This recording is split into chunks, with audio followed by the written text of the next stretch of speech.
The Late Night Alternative with Iain Lee on Talk Radio. We have ways of making you talk.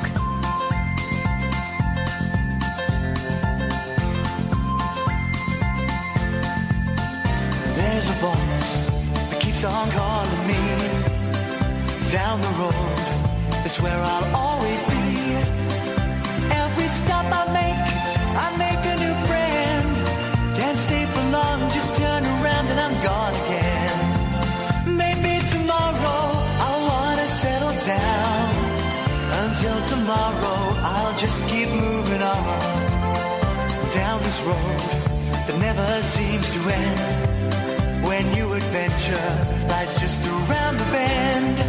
So if you wanna join me for a while, just grab your hat, come travel light, that's hobo style. Maybe tomorrow I'll wanna settle down. Until tomorrow, the whole world is my home. So if you wanna join me for a while, just grab your hat, come travel light, that's hobo style. Maybe tomorrow I'll wanna settle down.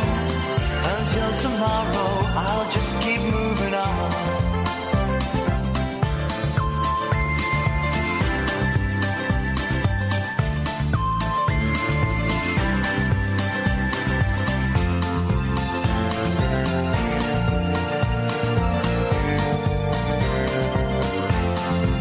Maybe tomorrow I'll wanna settle down. Until tomorrow, I'll just keep moving on. There's a world that's waiting to unfold. A brand new tale no one has ever told. We've journeyed far, but you know it won't be long. We're almost there and we paid our fare with a hobo song. Maybe tomorrow I'll wanna settle down. Until tomorrow, I'll just keep moving on. So if you wanna join me for a while, just grab your hat, come travel light, that's hobo style. Maybe tomorrow I'll find what I call home. Until tomorrow, you know I'm free to roam.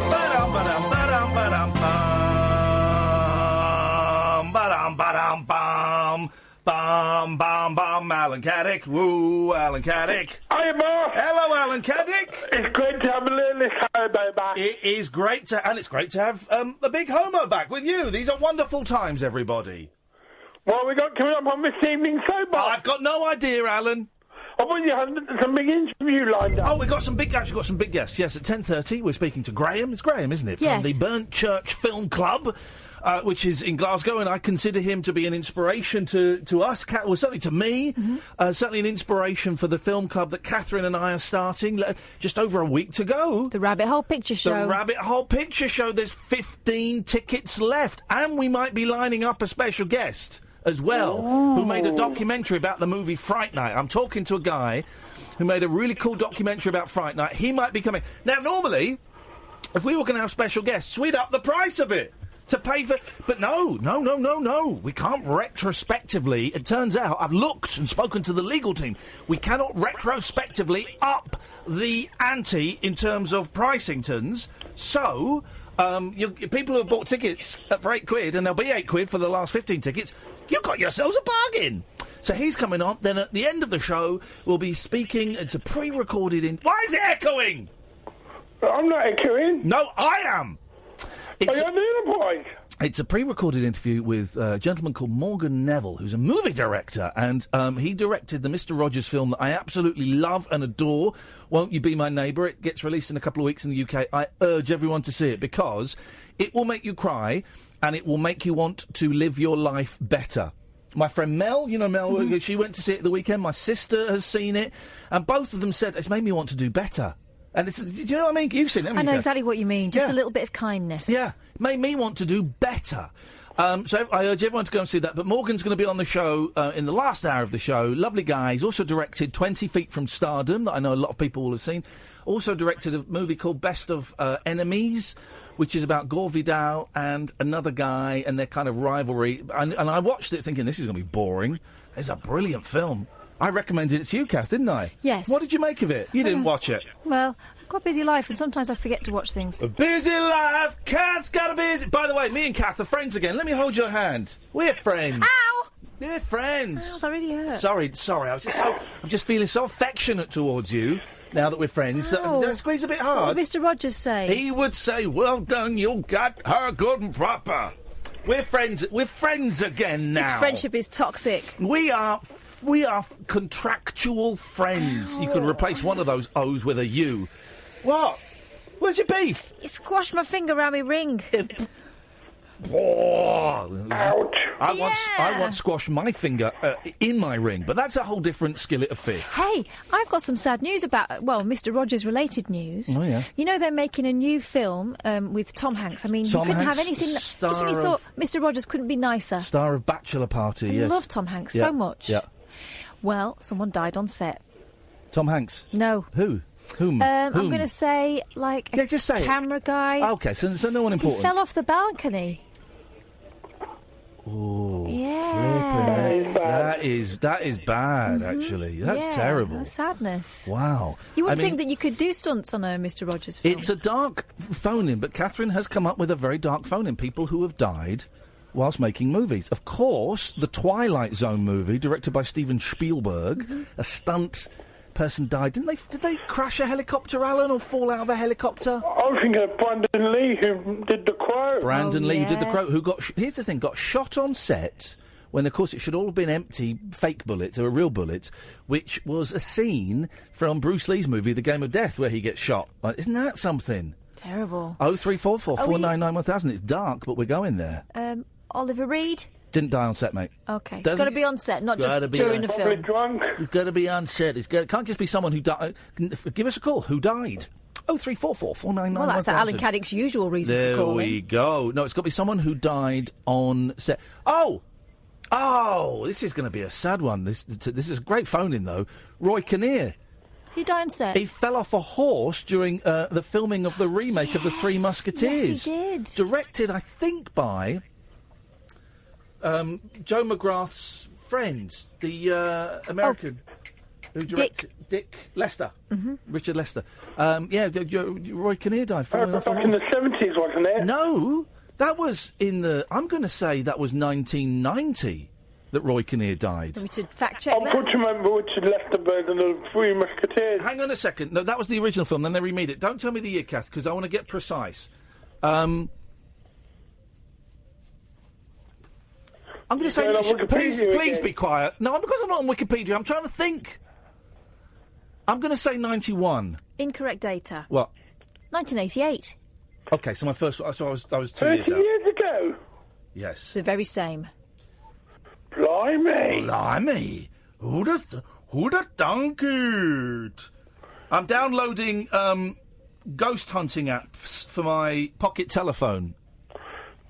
I feel this conversation's gone as far as it needs to go with you, Alan. You're getting on my nerves. Good evening, Malky. He was, you know what I mean? Oh. He was getting on my wick. Good evening, Malky. This is Good evening. This is someone who'd Good never get evening, on my guy. wick. This is someone who would never get on my wick. It's Malky. And I'm feeling the love. I'm happy we're all pals I'm again feeling tonight. the love tonight. Number 1 and number 2, I'm feeling alright. And number 3, I wanna make sweet love to you. Let's do it. 1, 2, 3. Over to you. It's a song I wrote. Did you? For Eurovision. How did that go? Beautiful. It went like this.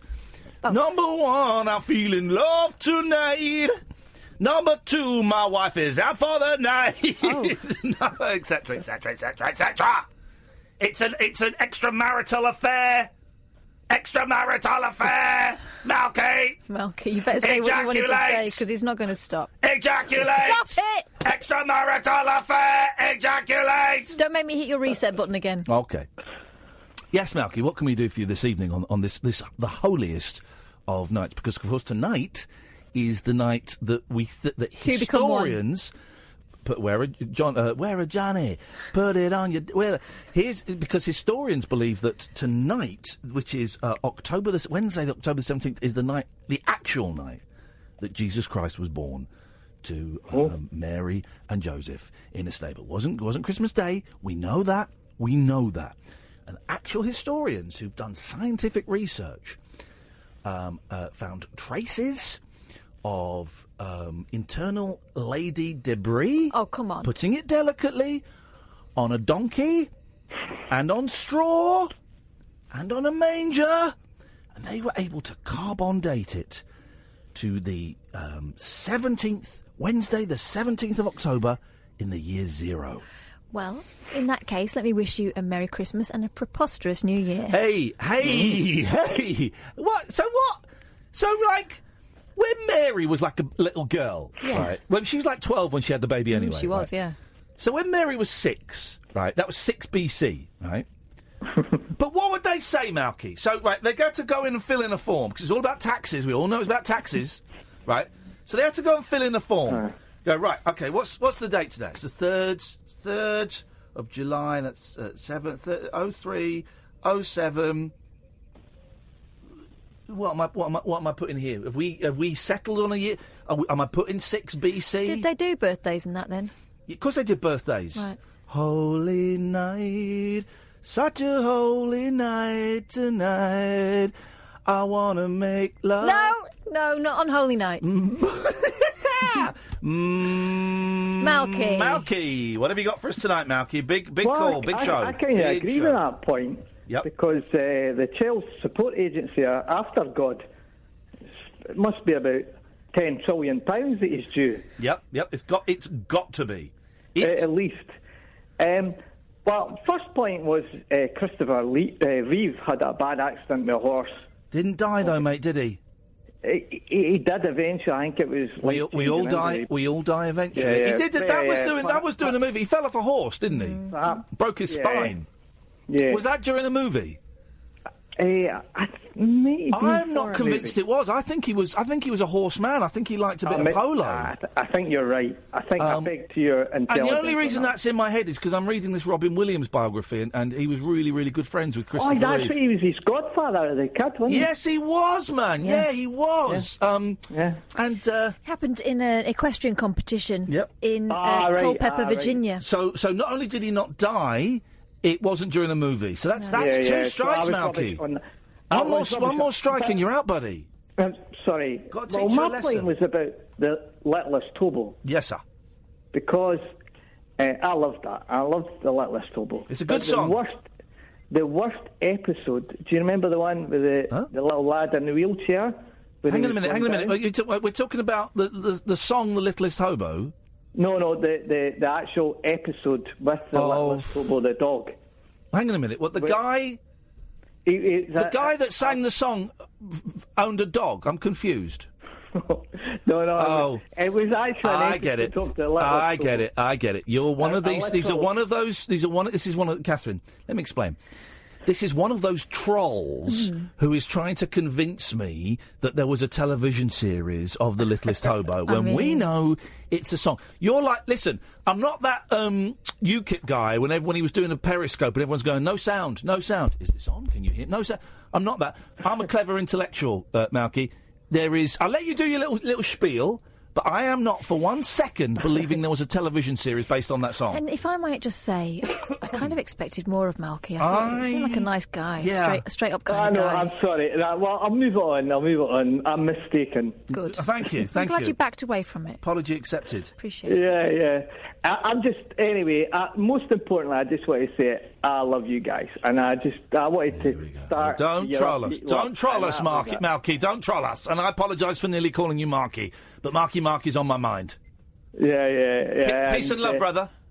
Have a good evening, man. I'm loving this show. Merry Christmas. I'm loving you, Malky. Merry Christmas. Good evening, Sadiq. I want to meet you one day. I want to meet you in Leicester. Will you come to Leicester? Will you pay my expenses? As a friend, I want to meet you. That's why I'm a fan of your show. That's what I want to... Will you pay my expenses? No, I can't. How old are you, Sadiq? 25. Remember last time I do remember. Now, Catherine, what year were you born? August 13th. Of? Oh, day after me. That makes you 41. Of which year? 1989. Yeah. 89? No, 89. Hang on, 89? And you're 25? I was born on August. My dad passed away in June. He had pneumonia. Oh, I'm sorry to hear that, man. June of 89. Yeah, but I want to come. I want your mobile number. We want. What the heck? I'm not giving you my mobile number. Well, I'm your friend. That's all. You're no friend of mine, sir. Now we want it, please, as a friend. Well, I'm kind of tempted.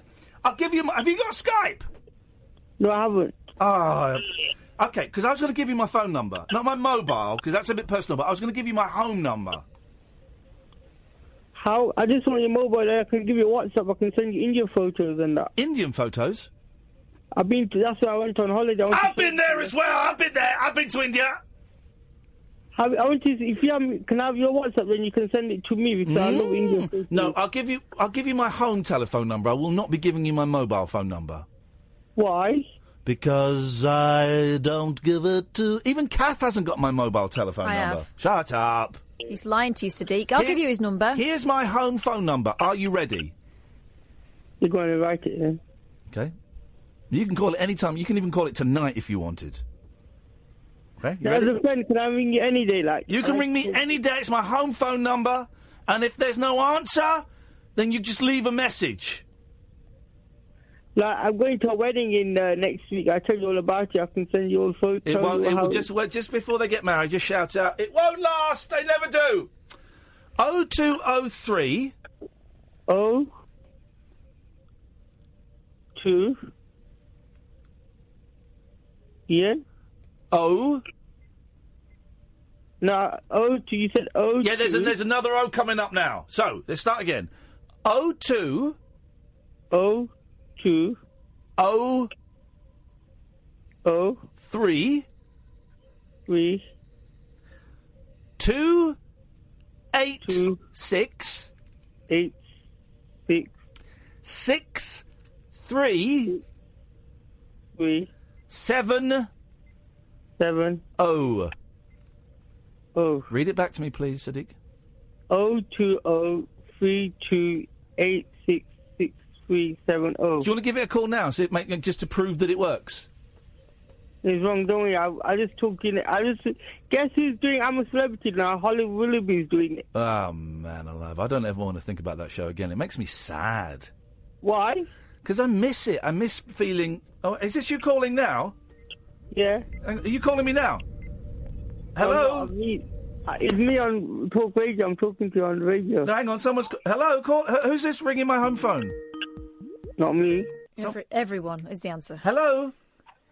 Hello, who's that? It's not me. No, be quiet. Hello, this is Iain Lee's home phone number. Who is this, please? Who's that? This is the Iain Lee's home phone number. Who is this, please? Who are you? Nah, that's Iain Lee. Who is this, please? How did you get this number? Somebody just gave me it. Well, who gave it to you? This is trolling. You're trolling me. It sounded a lot like Malky. My phone's got... Oh, here we go. Hello, Iain Lee speaking. Iain Lee's home. Is that Sadiq? Hello, yeah. Right, who is that? Hang on a minute. Someone just... Right, there we go. Hello, who is this, please? Is this horse face with the trade broadcaster? This is Iain Lee speaking. This is my home phone number. Who is this, please? Is this not horse face with the trade broadcaster? John, you're going to get a smack in the face. How did you get my home phone number? Yeah, John got busted. Hello, who is this, please? Right, well, you left a phone number, so you're going to get a call back. Right, troll me, I'll troll you. There we go. Oh, someone's Yeah, you hang up because you catch your pants. Okay, Sadiq. Well, it's great talking to you, man. He's gone. That is my... How did all these people get my home phone number? Who's this? Who is this? What do you want? It's Malky. What are you doing? How did you get this number? Yellow Pages. Yellow Pages. What do you want? Give me your chips. You're getting my chips? Who is this? What is this? Malky, what are you doing? Who is this? How did you get this number? Yellow Pages. I can't tell you that. Well, I can't tell you that you're going to get a smack in the face. This is trolling. I report. I've got your phone number. That's good. Your number ends 927. Oh. 927? Yeah. Why? Yeah, because it's on my script. I've got your entire phone number. Should we read it out? That's all right. Why? Why? Who gave you this number? Hello, who is this? Hi, this is PPI Claims. Can I speak to Iain Lee, please? Why are you all Scottish? Why are Scottish people phoning me up tonight? It's where they have the call centres, isn't it? Who is this? What do you want? I'm Robin Marie. Right. Because I get my home phone calls filtered straight. I'm Robin Marie. I get my home phone number. Sorry? I get the calls from my home. Yeah. Sent straight to me. It's forwarded on. You can do that now. Yeah. Right. Who is this, please? Home phone calls. Hello? Hello. Who is this? Hello. Who is this and how did you get this number? Could you just talk across the radio station, you don't know? I'm not going to get... Shut up, 927. I would never give... Donald, where's your manners? How did suddenly everyone just get my home phone number and start ringing me from Scotland? It's outrageous. Did you tell Scotland your phone number? Did you leak my phone number? Did you write it on a lavvy wall in Scotland? Well, we did fall out. Well, we're phoning up Glasgow in a few minutes. Oh. To speak to Grahame, as the Americans would call him. Grahame, as the Brits call him. You swore you can't come on again. Goodbye.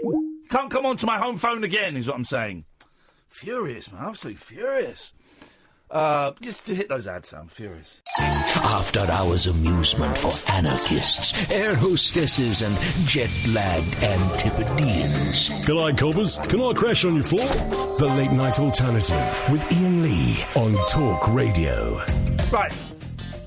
All through that break, we were getting phone calls. There's only one phone number you need, right? And it's this phone number for the studio. Forget the other one. That's private. That is private. How did Scotland get my home phone number? And Scotland seems to be passing it around. The phone number you need, the other one you've got, delete it, scrub it out, and then rip that bit of paper, get rid of it. The phone number you need to speak to me is, unless you're a member of my family, is 03, or a lover, is, it could be either of those. It could be, if I were Texan, for example, it could be both. It could be within the same family. Legally, it could be within the same remit here, a member of my family and a lover. Legally, a cousin could have sex with a cousin. Illegally, it could be even closer than that. I don't advocate that. Just saying. I've only got 2 male cousins and one just got married. 2's enough. 03, for what I've got in mind, 03, this is the number. Forget the other number, that is private, and I would really appreciate it if we didn't get any more calls than that, because the calls get forwarded to me, and that is actual harassment. 0344 499 1000 is the telephone number if you want to give us a call. We'll speak to Adam, then we're going to go to Glasgow and speak to our good friend up there. Good evening, Adam. Yeah, mate, how you doing? I'm doing very, very well, mate. I'm also particularly excited because I've heard that someone's making a documentary about the Police Academy movies. Yeah. Right. Who is this? Hello, who is this, please? Right, reporting you to the police, mate. This is illegal. Yeah, I'm going to report you, and I know you've withheld your number, but actually I've got a really... Yes, I can still track your number. It's got a 7 in it, hasn't it? Unbelievable. Yes, Adam. Oh, hang on a minute. Hang on a minute, Adam. Who is this, please, and how did you get this number? You've been placed on hold. Uh-oh. Right. Okay. Yes, Adam. I was just wondering where you get all these psychos from, but then I went through your call screening process and I realised it was non-existent, and then it all fell into place. Hang on a minute. So, yeah, who is this? How did you get this number? Who is this, please, and how did you get this number? You've been placed on hold. I would like to say sorry. Well, I accept your apology. Delete my phone number. I'm sorry for swearing. Well, Milky, it's not good enough. Yeah, the screening process for this show, Adam, is lousy. It's Like any old boring person. Yeah, really dull people get on who've got no points to make and don't get the show. It's a nightmare, and I need to speak to Sam about that. Is Sam the guy I spoke to? Unfortunately, yeah. He lets really dull, boring people on who don't understand the format of the show and have got noisy backgrounds on and no point to make. Sometimes they think they're being really clever or snidey. He lets vibe killers on. I don't even know the format of the show, to be honest. I was driving up from work and... Okay, that's interesting. No, here's the thing, right? Are we just trying to say offensive things? No, we're not. We're not trying to say offensive things at all. But this is it. Sam will let any old person on who's never heard the show before, doesn't know the format, is in a noisy vehicle, and has not got any point to make and sucks the vibe out. He lets those people on. And I hate him for it, Adam. Don't cry. Don't cry.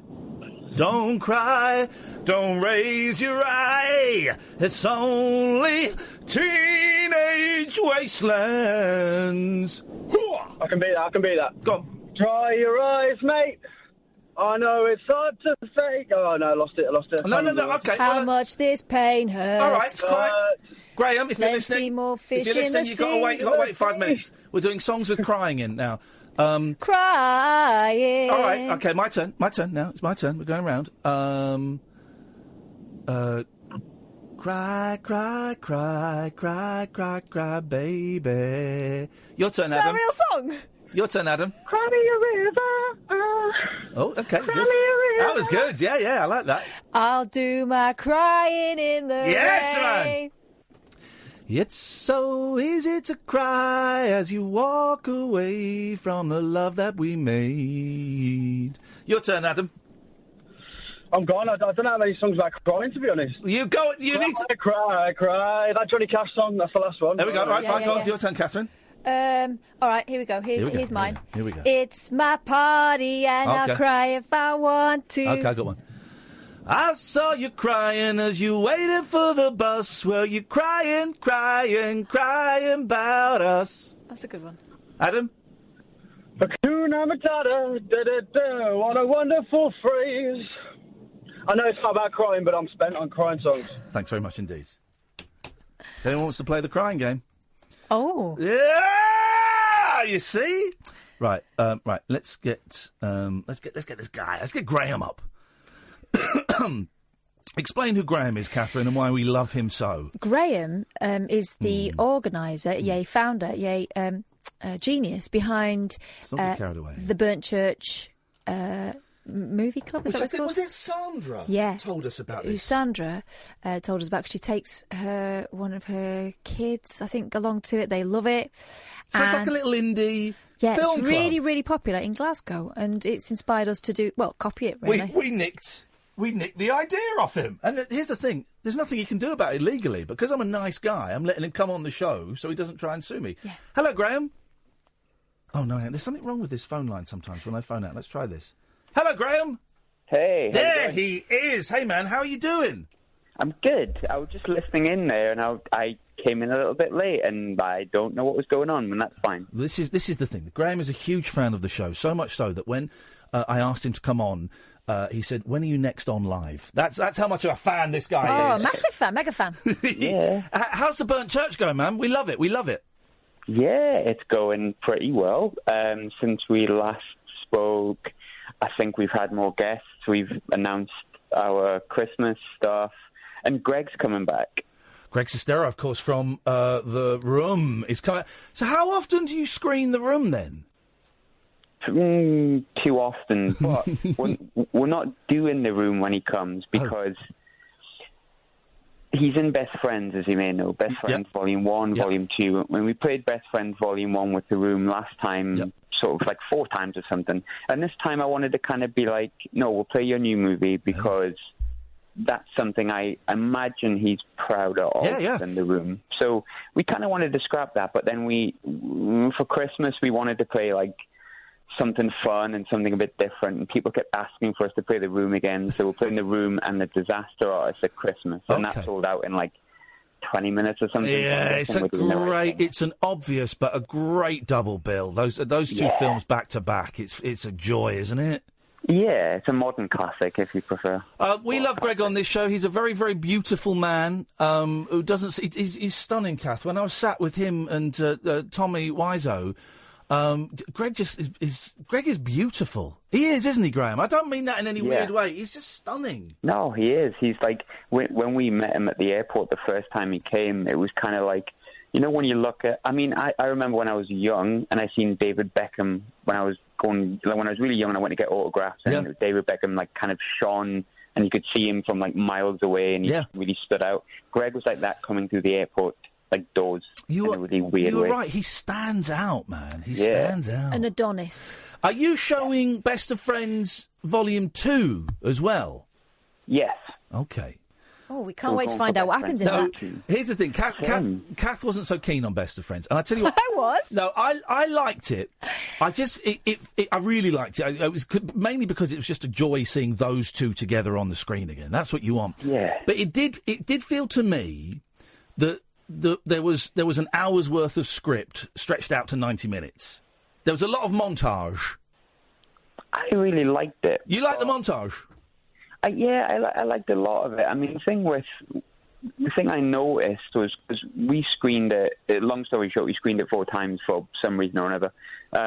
And when we played it, everyone was turning up kind of for the room, and I think they were all expecting this kind of crazy, hilarious, terrible movie that everyone's going to laugh at and get drunk and watch the room. And when I watched it, I got like a Drive/Nightcrawler vibe from it. I mean, they're both brilliant movies. I don't think it was as good as that, but I could definitely see the influence. Oh, there's a dark vibe in it, and it's a slick. I mean, The Room is actually very slick, but it's a slick movie. It's not full of the mistakes, not full of I didn't hit her, I didn't. Oh, hi, Mark. You know, it's not that. Now, bearing in mind, I haven't seen The Room. That was my first experience of those two together. I didn't dislike it, but it was certainly different. Yeah, you've got to see The Room, man. You've seen Disaster Artist, haven't you? No, I haven't seen it. Have you not? No. We'll do come round one weekend. We'll do a double bill of it again because it's a joy. So you got that. What else? What else? And who else you got coming up? So in order, so we had like a guest month in September where we had Gerry and Burkhardt from Inglorious. We had Shauna MacDonald for The Descent. I can't remember if it was we spoke before that, and we basically had all these guests, and it was just like I was knackered, if I'm honest with you. So we thought, well, kind of calm down and maybe just have 5 screenings a month. But, like, we sold out every single screening apart from 2 screenings, I think, till the end of the year. But in terms of guests, we're working on 2019. We've got some of those guys in the bag. But for the end of the year, I'm really excited for Necromantic. It's one of our nights that is not sold out, but I'm so excited for it. And I know that's weird, but it's, like, one of my favourite movies that just people don't get the whole idea of it, I guess. It sounds kind of overwhelming for someone if you don't watch gory horror films from the 80s, I guess. Remind me how many seats people you can seat? Legally? Yeah. Well, give us the official stats, and then we'll take that with a slight wink. So the official stats are 50. Yeah. But if we make the walls bigger, we can fit in 85. Flipping heck, gosh, those are elastic walls. And if you're selling that out 4 or 5 times a month, that's an amazing position to be in, man, isn't it? You must be really proud of that.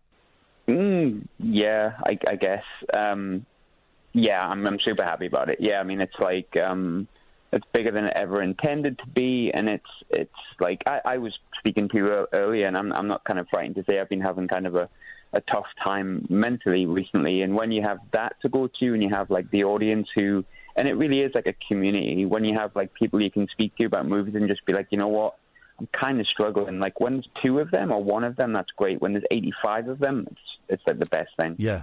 And I'm sorry, you mentioned to me you're having a tough time. I'm sorry you're having a tough time, man. And life. Well, it is, you know. And you've got my number if you want to have a chat with someone you don't know very well about this stuff. Too. Thank you, brother. Listen, me and Kath have totally ripped off your idea. No, you've been inspired by it. We have. Honestly, we were. We enjoyed chatting to you. So thank you to Sandra who got in touch. We enjoyed chatting to you so much last time that within like 24 hours we'd hatched together our plan, hadn't we, Kath, for the Rabbit Hole Picture Show. And it's happening. We got the first one on the 27th. We're showing Fright Night, which I've never seen, but Kath, I love that film. This was your choice. Fright Night.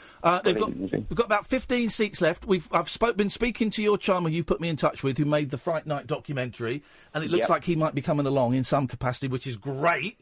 Because we really wanted to get a guest.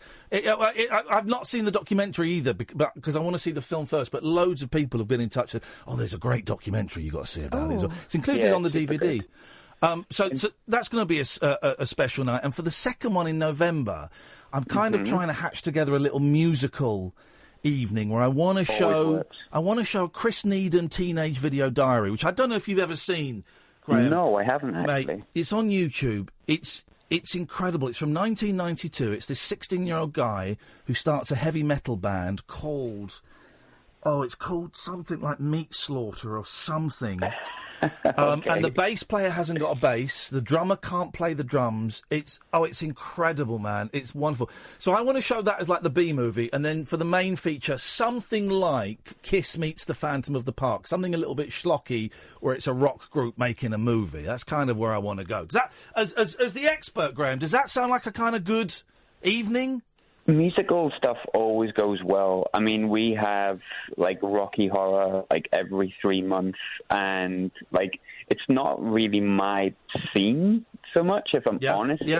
But musical always does well, because you want to have fun with these things, and musicals tend to not be that depressing in comparison to some movies that I may watch. So musicals tend to do really, really well. I found, though, like, I've realised I'm getting kind of old recently, which is kind of weird. I'm only 32, but I've noticed that the 90s has come back around, and that's popular again. So you mentioned that 92. I've kind of started realizing that people coming into my club were like, they're growing up in the mid-90s or late 90s and watching stuff like The Craft. To me, I was like, 10, 11 when that came out. To them, it was like the scary movie they watched as a kid, and it's total nostalgia. So I think 90s is back, but I'm trying to pull gory 80s into the arena, the 80-seater arena, shall we say. How dare a 32-year-old Katherine come on this show and talk to us about feeling old? Outrageous. How dare he? I'm 45, Kath's pushing 50. I am not. That is... No, surely not. You don't look a day over 27. Thank you very well. That was the cat. Okay, well done. Congratulations. And... the way we're thinking of doing this one on October 27th is people are invited to dress up. We're going to encourage people. There's a bar open while it's on. We're going to encourage people to shout out, not talk. We don't want people to have conversations while it's on. But shout out and cheer and boo. And if they've got a funny gag, if someone comes out and you think of something funny to say, like you would at home watching telly, shout it out. And then kind of all have a little chat about it afterwards, I think. Yeah, I mean, that's kind of... The setup of ours is just I get up and chat shit for 10 minutes. We play some trailers. We watch the movie. I chat shit for another 10 minutes, and then I say, who wants a pint? And that's... It seems to work. People seem to keep coming back for some reason or another. But I would say with like shouting stuff out, it's always good. Like, if you've never been to a room screening in a room full of people, when you were asking before how many times I've played it, there's definitely a reason why. I mean, the amount of stuff, like, if you've seen the room, I know you haven't, Kath, I know you have, Ian, but when it comes to, do you know how many times he says, oh, you're my best friend, Mark, you're my best friend? It's like so many times, or he's my best friend when he's, like, sleeping with Lisa. Every time, like, he says that, you've got to count it up, and the more drinks people have, you get people chatting, like, 8, and they're like, no, mate, it's 9, and it's like, it sounds really, really kind of boring, but it's brilliant. And do you get the spoons chucked? Because there's a big thing about spoons with that film, isn't there? Sure. Do you know why? It's because, is this right? They didn't have any set in a room, obviously. They didn't have any posters or pictures. So someone just went out and bought loads of pictures to put on the wall, and they're all pictures of cutlery. Yeah, it's just spoons everywhere. So every time you see a spoon, you fling it. We actually still have, from our April screening, we still have some spoons stuck, like, in our screen, because our screen, like, is a standy-uppy thing. Yeah. And we still have, I mean, we were basically picking them all up in bulk and flinging them back into the audience. I'm pretty sure that we don't have the insurance for that. Glasgow is so hard, isn't it? You couldn't do that. In London, you couldn't do that. We'd all go to prison. In Glasgow, though, it's encouraged. Yeah, of course. Yeah, I mean, we've seen worse. There's been worse things thrown at each other in Glasgow. Trust me, especially an Old Firm Day. It's honestly, me and Kath. I message you this, and I mean this genuinely. Me and Kath at some point want to come up and see a movie. Yeah, we do. At the Burnt Church, we want to come and make a weekend of it. Maybe we do a rabbit hole show up there as well. But we want to come. We want to come and experience it, man, and see what's going on. So it probably won't be till the new year now. But we'll have a little look at some dates and we'll be in touch. That'd be good, wouldn't it, Kath? Brilliant. Yeah, I would love to have you up. I mean, we've got like we know we've had a good 2018, and when you have a good year, it's brilliant. But we don't really want to just sit on that. So pretty much, I hope no one from work is listening. But pretty much, I was just sitting at work today, emailing people via. Right now, listen. That F-bomb made me forget where I was going. How successful is it getting in touch with people like that on IMDb? Because this is the bit for me is trying to get, you want someone who's been in the movie to come along. That's a tricky thing to do. How is that how you do it? You just go on IMDb and email them? Sort of, yeah. I mean, it's not the preferred method, if I'm honest with you, because IMDb is very good, and I've had a lot of, but it's their agents you're getting in touch with. And there's a lot of really cool agents. There's a lot of other agents that kind of don't really care that we're DIY and community and we just love movies. They just care about, like, what they're getting at the end of it. Yeah. And when they get an idea in the head of what figure they want, and I'm coming in so much lower, it kind of almost gets quite offensive. But IMDb is a good way to be, but I mean, we asked about somebody the other day, and we got quoted like £30,000 in first-class flights, and we were like, no, thank you. And that was a shame, because that was one of my favourite actors. I won't mention the name. Harrison Ford. Oh, imagine how much he would cost. Hey, but listen, all I'll say is this. All I'm going to say, Graham, before I let you go, we'll get pens and papers, guys, because websites are coming. If you wanted to show the Angelina Jolie, Clive Owen movie that I actually star in, I've forgotten what it was called. Beyond Borders. Thank you, Beyond Borders. You mentioned it quite a bit. I'm in that movie. Oh, yeah. I'm in that. If you wanted to show that, I would be up there. I would make my own way up there, and I would only want £15,000. That's not a bad show. I mean, we've had worse, Okay, well then fine. What is the website, Graham? If people want to come and have a little look, maybe they live near Glasgow, or they're coming up there at some point. Yeah, we're burnchurchfilmclub.com. The Facebook is Burnchurch Film Club. The Twitter is just Burnchurch Film, because Twitter doesn't want you to have too many characters in it, so we missed the club out. And yet Twitter's full of characters, as far as I can see. A lot of them quite racist. No, bit of satire there. Anything else? The other Instagram, Burnchurch Film Club. I'm quite active on that. I like posting stuff on that. Oh, I'll follow you on there. I don't really understand cool. Instagram, but I'm going to follow you on there now. It's handy. You can do cooler things with it, but it's not necessarily the most interactive. People watch stuff. They don't really speak much. I'm finding you now. Graham, always lovely to talk to you, brother. Anytime you want to come on, if you've got a big show that's not a show that's not selling, a big one you're really proud about, you want to shout about, just drop me a line and we'll get you on. We're playing Critters on the 2nd of December, and that's criminally underselling. Oh, really? Critters, yeah. For Critters? No. Yeah, we're only like 3/4 full, which is quite poor for us. Come on, guys, it's Critters, 2nd of December. So I can't think of a more Christmassy movie. I know, and everyone plays Gremlins, and it's like, no, play Critters. So we did Critters. Speaking of Christmassy movies, this isn't definite. This is why I've not mentioned it to you, Catherine, but there is a tiny chance, we might be getting Catherine O'Hara on the show. Who's she? She's the mum from Home Alone. That would be amazing. Yeah, wouldn't it? She's also in Beetlejuice. She's in Beetlejuice. I used to have such a crush on Catherine O'Hara, so there is a chance. There's just a chance that we might be getting her at some point. But you'll never beat Jeff. No, I mean, we might as well pack up now. We're having a Jeff Goldblum night. We're playing like as many Jeff Goldblum movies as we can within our budget. And we sold out in like 10 minutes. All the women went crazy over it. Of course you did, man. Here's the thing, though. You will never beat this. He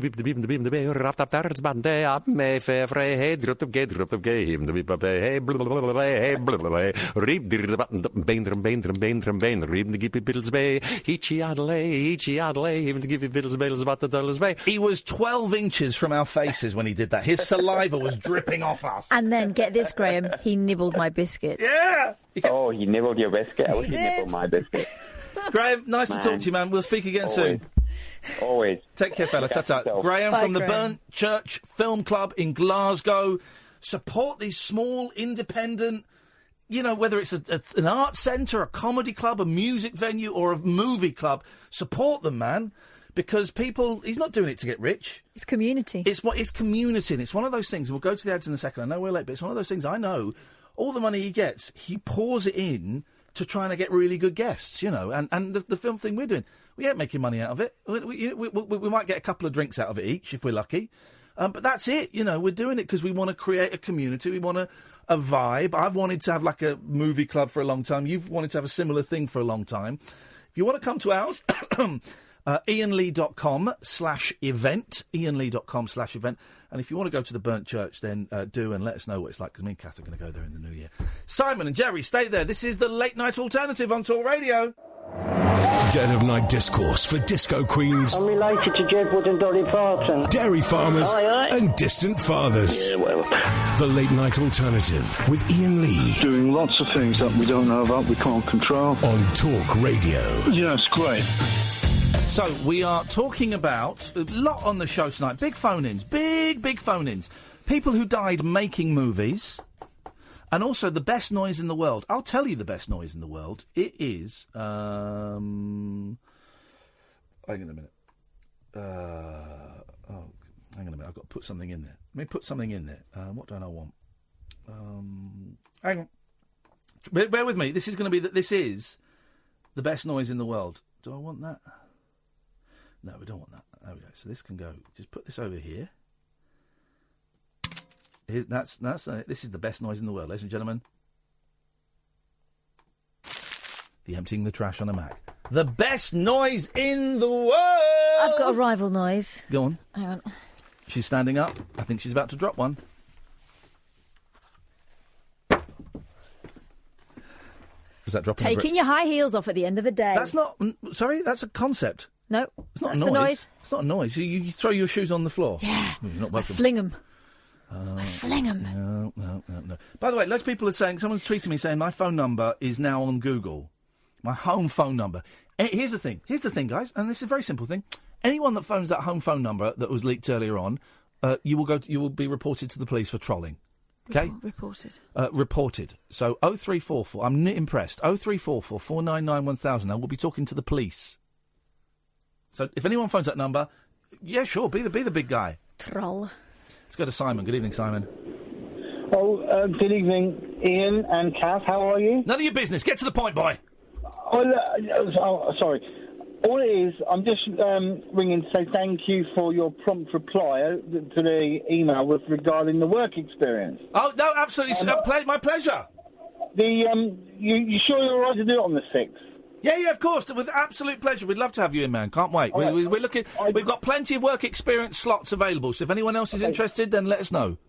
Just to clarify, the number that you've put on there, is that your personal mobile number? Yes, it is. Please don't share it with anybody. No, you're fine. Okay, see you on the 6th. Thank you. Thanks very much indeed. Always happy to help with work experience. Good evening, Gerry. Hello. Hello, Gerry. Hello, Gerry, my old friend. It's good to talk with you again. Oh, nice bit of echo on my voice. I like that. Okay. You're buzzing. And I don't mean you're having a great time. I meant you're literally making a buzzing noise. Yeah. Popcorn. Popcorn? He's gone. Are you frozen, Gerry? Yeah. Oh, gosh. What can we do to scare you out of it? Can we, if we... Boo! That didn't work? Okay. Yeah. Well, luckily I've got a cheque for £1 million for you. Oh, bugger. That didn't work either, did it? Oh, man. Yes, I mean... Do you want to try us again tomorrow? Or try us again a bit later if you emerge butterfly-like from your cocoon? Ian, can you do me a favour? It depends what it is, mate. I'm not giving you another blowy. I'll Can I do what? In the care home for me. Ring the care home for you? Yeah. And tell them what? I'm still frozen.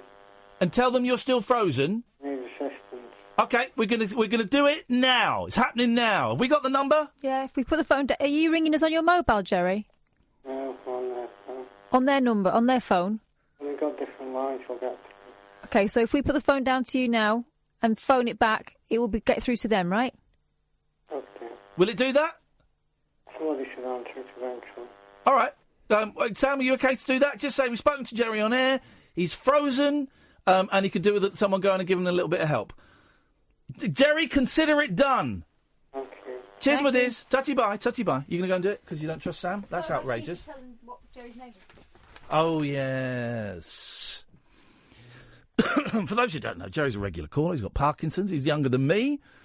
And, I'm on the wrong thing. I don't have an out time. Look, I'm on the wrong thing. I can't see. Oh, he hadn't typed an out time. Oh, He has. Look at the face there. Yeah, that's the face of Millennial outrage. Isn't it? Imagine if he'd been working in the 80s and he got a real rollicking. What that would be like. Gosh. Okay, there are two phone numbers floating around. Delete the first one, that's irrelevant. It's private. The main phone number you want is this one, 0344 499 1000. 0344 499 1000. We're looking for people who died during the making of movies, the best noise in the world. Oh, and there's a report out about Just Eat. Oh, mate, be careful. We'll tell you all of that after this. The Late Night Alternative with Iain Lee on Talk Radio. We have ways of making you talk. Kind to kiss and tell, but I've been seen with fire up. I've never been with anything less than a 9. So fine, I've been on fire with Sally Field, gone past with a girl named Bo. But somehow they just don't end up as mine. It's a death-defying life I lead. I take my chances. I die for living in the movies and TV. But the hardest thing I ever do is watch my leading ladies kiss some other guy while I'm bandaging my knee. I might fall from a tall building. I might roll a brand new car. 'Cause I'm the unknown stuntman that made Redford such a star.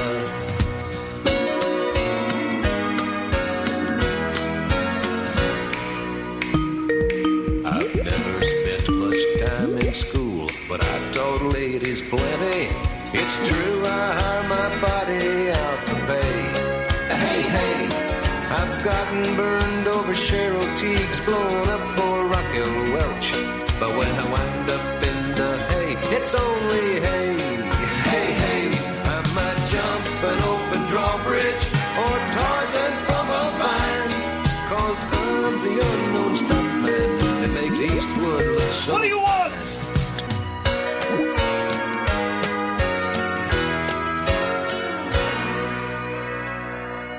So the story about 0344 499 1000. If you have a different number, please don't use it. So the story about the student. We don't know how old the student was. What do you want? So the story about the student who mixed her granddad's... I nearly said dead granddad's ashes. That'll be weird. Granddad's ashes... Just let it ring. Into a cake. Right. Reminded me, there was a story in the paper this week. And I can't remember it. I can't find it. But it was something like... a woman had like a kidney transplant or a blood transfusion or something, or like a hand swap. Right, so she's had something off or out. She'd had something from someone else on her, Mm-hmm. and she could hear that person's voice in her head. Stop it. Swear to God, that was in... I don't know if it's true or not, but that was in one of the papers this week, and I'm trying to find it. How old you... Woman I'm pretty sure I heard a story about someone having a hand transplant of and it turned out that the hand had belonged to a murderer and it kept going for people's throats. Yeah, mate. Remember that one? Yeah, that was in a movie. Yeah, Oh. yeah. That was in Okay. it was in an actual movie. Well, you'd think they'd change their procedure accordingly then. How were those? What would I type in? I typed in woman transplant ghost. Voices. Woman voice. Transplant voice. You got it? No, I got excited then. Woman transplant voice of donor. Donor voice. Donor. This is. Did you dream it? No, it was a real thing. Donor voice. Donor voice.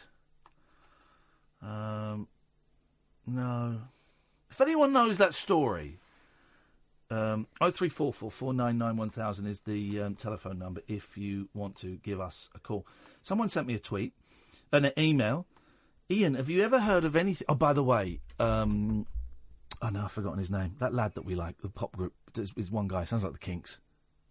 Oh, Hollow Hand. Hollow Hand got an album coming out. I'm getting sent the vinyl of it. Thanks very much. He's doing some shows next week. Oh, I just sat on my testicle.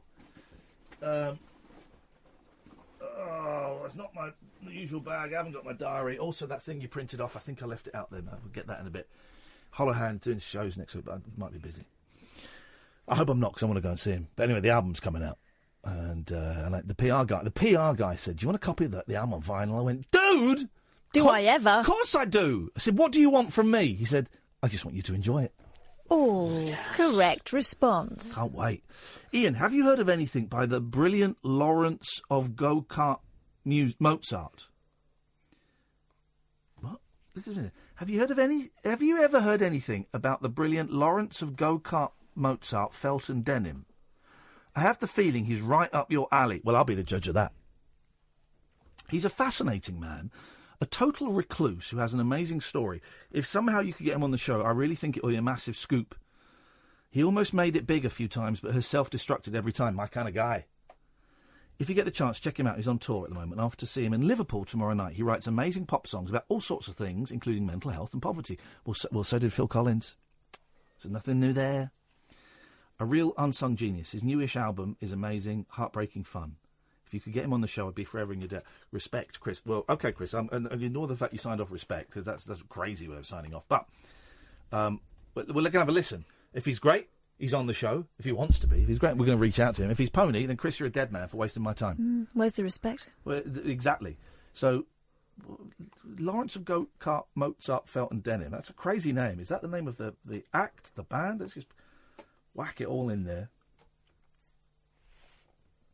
No. Hang on a minute.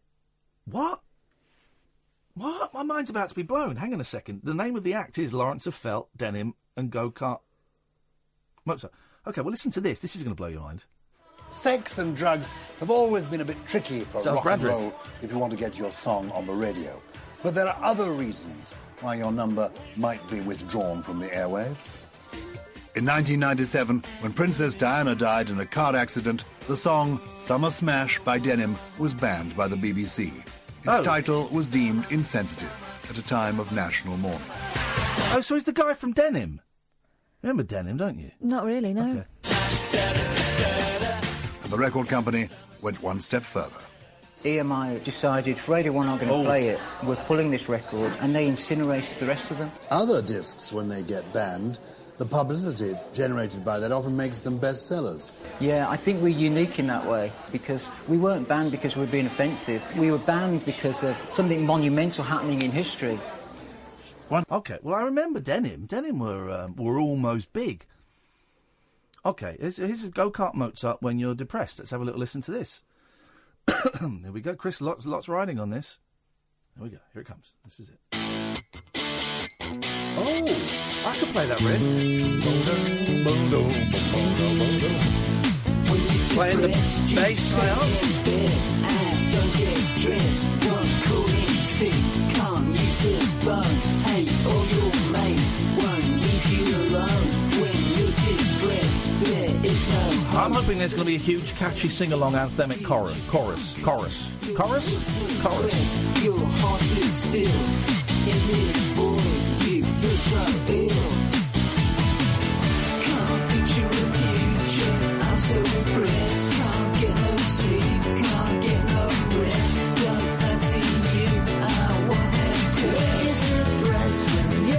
go. I'm digging the bass line. There's some... Right. Hang on, this is it. What do you want? Who is this? How did you get this number? Oh, don't you hang up. Don't you hang up on me. Even I don't hang up on me.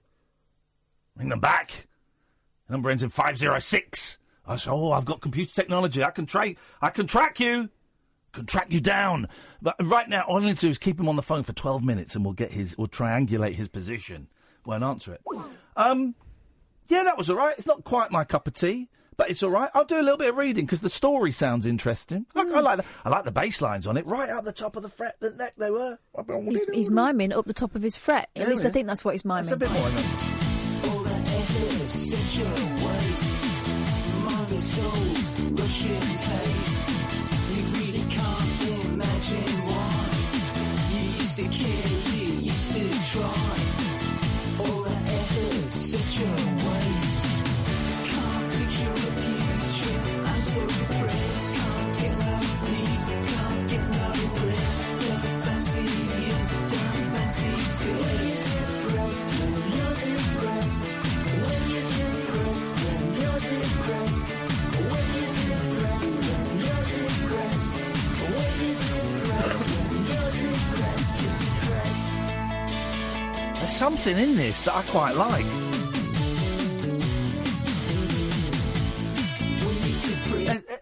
There's something in there I quite dig. Denim were one of the also-rans. Also in Felt, I vaguely remember Felt. Denim were kind of, weren't they like, I'm not saying necessarily, weren't they around the same time as Shed 7? As My Gay Dad? Do you remember My Gay Dad? Vaguely, yeah, but I was never into cool bands. I was still like... My Gay Dad were not cool. Well... They were touted as the next big thing, and then it never happened, because everyone went, actually, they're rubbish. Well... I was never really into these bands. I would kind of pretend I was, but I would just be at home listening to... Old people, dead people, Dead people, yeah. I mean. I'd be listening to dead people. Mm-hmm. Like you. Whoa, hang on a second. Spoiler alert, you're dead. No. Wow, Kat's a ghost. Hey, we had a tweet through with a nice picture of these three guys. The Fall Guy and his lady friend and Howie, his man friend. I used to think Howie was beautiful. I used to think she was great, and there's a great scene in the opening titles of that where she comes out in one of those very high-waisted 80s bikinis. Yeah. Paul Squire says, I used to love Lee Majors in The Fall Guy. Thank you, that is all. Well, Paul, you mustn't have heard Lee Majors' hit, Lust in a Lady's Eyes. Oh, because mate. that casts a whole new light on our falling out of an aeroplane, total a brand new car, actual landing in record. hay, hero. Actual record by the $6 million man, the Fall Guy himself. And his whistling teeth. Mr. Lee Majors, Lust in a Lady's Eyes. She may wear subtle perfume, dressed in all the classic clothes, to try and hide the fires inside. What? She doesn't want to explode. What is this? Who is this? Hello. This is a free call from 0800 Reverse. You have someone called Gordon wishing to speak to you. This is a free call service from 0800 Reverse. You can receive up to 2 free a month to your number. What is so to this? accept your call from Gordon, press any number on your phone now. Hang on a minute. I don't know how to do that. I want to speak to Gordon. Thank you for accepting. They hung up. Who are you? Show yourself, coward. You've been placed on hold. You've been placed on cut off. Anyway. So it goes like this. I lost the vibe now. Anyway, it's possibly the rapiest song you'll ever hear. Oh, well, here's the thing. Every time a bloody woman comes and starts banging on about the hashtag MeToo movement, I'm just going to play them that. I'm going to get my stereo system out. I'm just going to put that down like this. Sorry, RuPaul. Sorry, Joan Rivers. Sorry, Nana Cherry. Have a listen to this. Lust in a Lady's Eyes. It's all about how she's saying no, but he's saying yeah. Yeah. I believe the clothes she's wearing are saying yeah. I believe that Harvey Weinstein has hired Lee Majors as defence lawyer. This is getting serious out there. 034. Don't call the other number. 0344 499 1000. This is Talk Radio. Tales of mystery and imagination on the radio show that does things differently. Dolly Parton, I listen to a record all day long. The Late Night Alternative with Iain Lee. I'm a nut job, but not that kind of nut job. On Talk Radio. Honest to God, it's the new Breaking Bad. Oh no! Right, Robert York on the Talk Radio listeners' Facebook page. You're a dead man. I'm just compiling a shit list. Mark Perrin on the Talk Radio listeners page. If I were you, I'd lock your doors. What's going on? I'm going to kill them. Why? Because they're being rude about me and saying the show is not very good anymore. Oh. That it's past its best and that I should quit. Well, I will quit and I'll become a nighttime assassin. And you guys sleep well. The thing is, Robert York and Mark Perrin are both known for their excellent radio shows that they do themselves, and so they know what they're talking about. They're not just people. He's right. In that case, guys, you're welcome to live. Carry on living. Hold on to the vibe, Kath. Just hold on to it. Sit on it if you need to, because I don't want to lose it. Alistair! There's something wrong with that line. That line goes a little bit queer sometimes. Alistair! I want to sing Iain and Katherine song. Jeez, that's a surprise. That's based on the fact that you two have made up. Right. So I'll sing it, and then we're if on you very know, shaky ground. This could push us either way. all right. If you know the words, join in. Okay. We won't. Change your heart. Look around you. Change your heart. It will astound you. I need your loving like the sunshine. And everybody's got to learn sometime. Ding, ding, unavailable. ding. Please leave a message after the beep. Well, thanks for that, Alistair. That was really was nothing more than 45 seconds of pure filler. Can't find the story. Sally keeps sending me repeatedly. Now she's trolling me online. A story about a French woman who got a kidney years ago and can speak English. That's not the story. It was this week, not from years ago, right? It wasn't from years ago, Ian. It was from April this year. OK, well, that's months ago. It was this week, right? Jeez. OK, 0344 499 1000 is the telephone number if you want to give us a call. Don't forget, towards the end of the show, we'll be playing the interview with the director of Won't You Be My Neighbour, the Mr. Rogers movie, which is one of the most beautiful movies I think I've ever seen in my life. You know everyone's go-to porno title. Name a porno. A genuine porno. Debbie Does Dallas. That's the one. That's the one that everyone goes to when they think of a porno. Everyone says sounds fun. Have you seen it? No. It's rubbish, is it? Yeah, it's terrible. I watched it ages ago. It's actually quite hard. It's quite a sad story. I can't remember why, but it's a load of college students. They need money. They're really desperate for money, and I can't remember what the reason is, but they need money. It might be to pay their college tuition, because America, of course, well, now here as well. So it happens here more and more.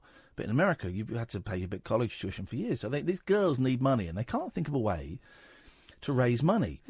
So Debbie and her friends come up with the idea that they are going to become sex workers. They're going to prostitute, and they've got to be 18. Oh. So it's some 18-year-old girls who cannot afford their college bills, so they have sex with the football team.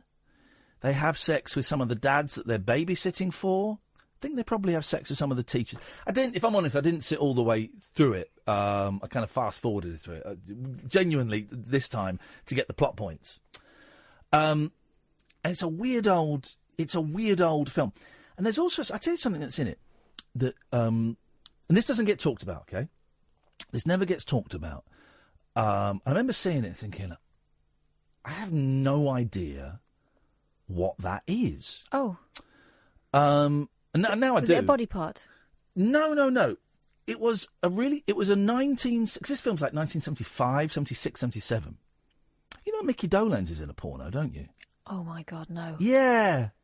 What, actually? No. Oh, just a... It's a soft porno. It's also a little bit racist, the film. There's a black man with a bone through his nose and spears. Wow. It's a soft porno called Linda Lovelace for President. Right. And he plays a comedy bus driver. Linda Lovelace, Deep Throat. Yeah, but this is like a sort of soft comedy porno, and he plays a bus driver, nearsighted bus driver. Right. Some She had movie. quite a tragic life, didn't she, Linda? Yeah, it did. Lovelace? Very, very tragic. So there's this thing, 1975, 76, 77. Well, I've never heard anyone mention this before. Talk about this. I've never seen it since. I've seen it once since. That's how I worked out what it was. Basically, one of the young women... Don't know where this is coming from, guys. This is about to get dark. Right? One of the young women takes off her pants to have sex, and then she unstraps this other device that she's wearing. I think she steps out of it. It's kind of like harnessed around her, and she steps out of it. And I'm thinking, what is that? A chastity belt. No. It's like a sort of strap-on sanitary Yeah, that's pad. what they used to have before. Well, I'm saying, is it? I know it is now because I kind of worked it out. I think I saw it in something else. So they would have a belt, yeah. A belt. A sanitary belt, and you used to, with hooks either end, like a hammock. Yeah. Because my mum used to talk about, her... Yeah, that's what they had to learn with, those poor women, and not even that long ago. So we're talking 1970s probably. So, look, this was in the 70s. So when did that come to an end? When did we get the ones with the adhesive underneath? Well, and obviously now you can educate me. So the Tampax, the thing that you insert, that's different. That's different from the pads. Yeah, and a lot of women don't. I don't. Tell me what the difference is. Well, a lot of women don't find them comfortable. The tampons, the one you insert, and also they can be dangerous. Well, yeah, there's toxic shock syndrome, famously. That has so you insert. Let's have this conversation, guys. Right? Why not? Because I'm 45. I've got boys. I don't know this stuff. I've got the basics of it. But so you will insert a tampon. Yeah. And that's like what, an inch? No, a bit more than that. Maybe depends because you get different sizes. Okay, and then that just absorbs the blood. Yeah, and you take it out after a couple of hours. That's funny. Yeah. That doesn't seem right to me. No, it's weird. There are all kinds of different methods. There's a new one called the Moon Cup. Have you heard of that? Oh, no. It's like a little rubber, and it's reusable. The whole thing is that tampons, some of them are made with bleach, and there's worries about... No. Yeah, the cotton's bleached. No. And also, for disposal reasons, it's a lot to recycle, and they go into the water supply and stuff. Yeah. So I'm guessing they're not particularly biodegradable. Boom. Yeah. And then there's this thing called a moon cup, like a rubber, like the end of a plunger. Okay, yeah. Can you imagine that? I can imagine that. And you put that... Smaller. You pop... Well, yeah. You pop that in. Yeah. And you empty that and sort of rinse it out. Wow. But... And then the pad... Pads, yeah. That just sits there. That's like sitting on... Not a nappy, but the same kind of... And that absorbs all the blood again. Yeah. Isn't it funny? Because I feel slightly uncomfortable having this conversation, even though there's absolutely no reason to whatsoever. And if I should feel uncomfortable at anything, it's that I've waited until I'm 45 to have this conversation. But the fact that this conversation is never had, I'm guessing girls at some point... Yeah, they used to take us in separate lessons, didn't they? Is that the lesson when we get separated? That's what you lot got told? Yeah. Yeah. But the thing is, the way it was taught to me was they said when you get your period, it was always spoken about in singular. I thought you only got it once. Hey, really? Thankfully, I had a mum who was open. They didn't say, you're going to get this every 4 weeks. Didn't really make it clear. When you get your period, that was what they would say. That would be in the 80s. That would have, 80s, early 90s. That would have changed by now, wouldn't 90s. it? Now it would be a lot more. I would hope so. This is what, and the thing is, that is classed as sex education, isn't it? And that's the kind of thing that people... It's more hygiene. Yeah, but that's the kind of thing that some people don't want discussed in schools. Yeah, I remember there was one kid in my class whose mum, famously, because, word gets around, the parents went to see the video. They always showed the videos to the parents in case there are any questions or objections or whatever. Yeah, yeah. And there was one mother who stood up in the middle of it and said, I'm not having my daughter watching this. Wow. This was when we were at middle school, so I reckon she would have been...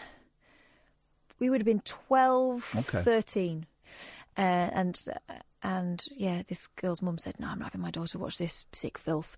And that was the girl who, I think we're about 15, 16, asked one of my friends whether it was true you could get pregnant from a blowy. From a blowy. Because it all went in your tummy, didn't it? And that's where babies are. And you just think, my God. You can't, and for anyone wondering, you can't unless you've got like a little tear in your tummy, and then sometimes the man juice can go into the baby part. But, you know... But here's the thing, right? My mum always told me she answered my question in a way that was suitable for my age at the time. Yeah. Like my kids the other day, I had a box of tampons in the bathroom. Yeah. And they'd ask me, "What's that, Mummy?" "Oh, don't worry, that's just mine." And I immediately thought, I should have told them. Yeah. But then I left it. And I'd sort of kicked myself about it because I thought, well, my mum at that point would have said, right, well, here it is. And I didn't. So the next time they asked me, I told them. Yeah. But I didn't tell them loads of stuff. I just said... It's age appropriate. Yeah, I said, because my kids are 10. One of my kids is 10. And actually, I know that one of her friends has started a period already. Yeah. So it's best that I tell her. And the 7-year-old... And if I tell the 10-year-old, the 7-year-old's going to hear it, right? Because they talk sometimes. So I said, well, you know, when you're a woman, every month, your body gets ready to look after a baby. Yeah. And if you don't have a baby in your womb, then all the stuff that was in there comes out. Let me just take notes. This is all great. And that's just so I can keep clean. Yeah. And that's all I said. I didn't say anything more than that. And they just both looked at me and went, ugh. Mm. But, you know, the question was answered and they kind of know what the vibe is. I told you, didn't I, when the boys were around the other day, I don't know if I said this on air, and my eldest said, "Daddy, what's the most painful thing you've ever done?" And I went, that's a good question. And he said, "Was it the willy thing?" And I said, the willy thing? He said, "Yeah, when you did the willy thing with Mummy." I said, "Oh, what? Made a baby?" He went, "Yeah. Was that the most painful thing?" And then so I'm thinking, in many ways it was. Oh no! I said, "No." I said, "Oh no, that's not painful at all." And was unsure how far, but I left it at that. I said, "Oh no, but it's important. Those moments are important." It is, and I didn't want to say actually it's really nice because I didn't want to get fixated on that. I went, "Oh no, it's that's not painful." And me and Mummy, you know, were very much in love, and that's nothing to worry about. That's not a painful thing. And then I came up with something else that had been really painful. Exactly. I said it was when I watched you be born, you little SH1T. But you know how my grandma found out about her period? She got it. And because her mum had left, her dad hadn't told her anything because he didn't know. She ran next door to the neighbour thinking that she was dying. Yeah, I bet. And she taught my mum in turn by chucking a load of leaflets on her bed. That was it. Don't we? I don't know why we're going down. Ollie, stay there. I'll come to you in a minute. I don't know why we're going down this avenue, but we're having this conversation. Why is it that we don't talk about periods? Is it is it because it's the patriarchal society? What I'm trying to say is, why are we embarrassed by it? Because I'm feeling a little bit hot and flustered, and it's completely irrational. So I'm absorbing that and being aware of that. But why are so many men, and I'm guessing quite a few women? Mm-hmm. I had a girlfriend who was so embarrassed about all of that stuff. Gosh, isn't that so shame? embarrassed. Yeah, but here's this. Okay. How have we as a society got to the point where something that is important in sustaining, the human race and is a physical thing that we have no control over? How have we got to the point where that's funny, that's embarrassing, that's shameful? How is that? Secrecy, because women for years have been the kind of the fairer sex. Yeah. Women don't perspire, they glow. And women didn't have babies in front of their husbands until quite recently because that was women's business. Blokes and it would was be down kind the of pub. it was the shared secret because you wanted to stay as perfect as possible. You know, there are still women who get up before their husbands put their makeup on. Well, Phil Spector used to get up before Ronnie Spector Put and put his his wig wig on. on, so, you're not But you know what I mean? It's kind of that. It's a throwback to that. And that takes a long time to untangle, I think. I'm 45 and I've worked out a lot of this stuff on my own. Mm-hmm. And some of it I got right. Most of it I got right. Some of it I'm still not quite sure on. And I'm thinking, 45, geez, man, I'm so lucky I didn't have girls because I wouldn't really know. I'd go and Google it. Of course I would. And I'd find the answers. But I remember those classes when we were separated, and I think we were a bit older, maybe 13, 14. And we used to just watch Monty Python videos. Remember, we were taking Life of Brian and watched that. I would be in that Oh, we class. had a great laugh. But Ours were just kind of really awkward, and we'd come out all going, looking at each other and thinking, we don't want the boys to find out about that because they'll take the mickey out of us. But here's the thing, right? 13, 14 is too old, I think. And of course, if we'd have had, it's got to be around 12. If we'd have been 14 and the teacher says to the boys, right, so we're going to talk about periods, of course we'd have been laughing and pissing ourselves and it'd been funny. Of course it would. But you would have taken it in. It would have taken it in, but also maybe a bit earlier is the thing when it's. I mean, we'll still be sniggering. We had we'd say we watched Life of Brian and Meaning of Life. God. Oh, God, were they trying to teach you about the birds and the bees and the meaning of life? Because that's really going to put you off. No, we were allowed to bring in videos. We were going through a big Monty Python phase. But with our sex education, as far as I remember, and this was when AIDS was like, wow, AIDS was the number one disease, was one of those... It was one of those drawings of the penis on the slack with all, like, the arteries and the tubes. Like a cross-section. And you're thinking... I've never seen one of those. What is that? Show me a boner. Show me a boner and show me how to put... They didn't teach me how to put a Johnny on. Mm-hmm. There was none of that. Show me what happens. What am I supposed to do? I can't remember how... I think we did get shown how to do that. We didn't. We didn't do the banana thing, though. That was famous, wasn't it? Yeah. We didn't do that. Did you do the melon thing? No. OK.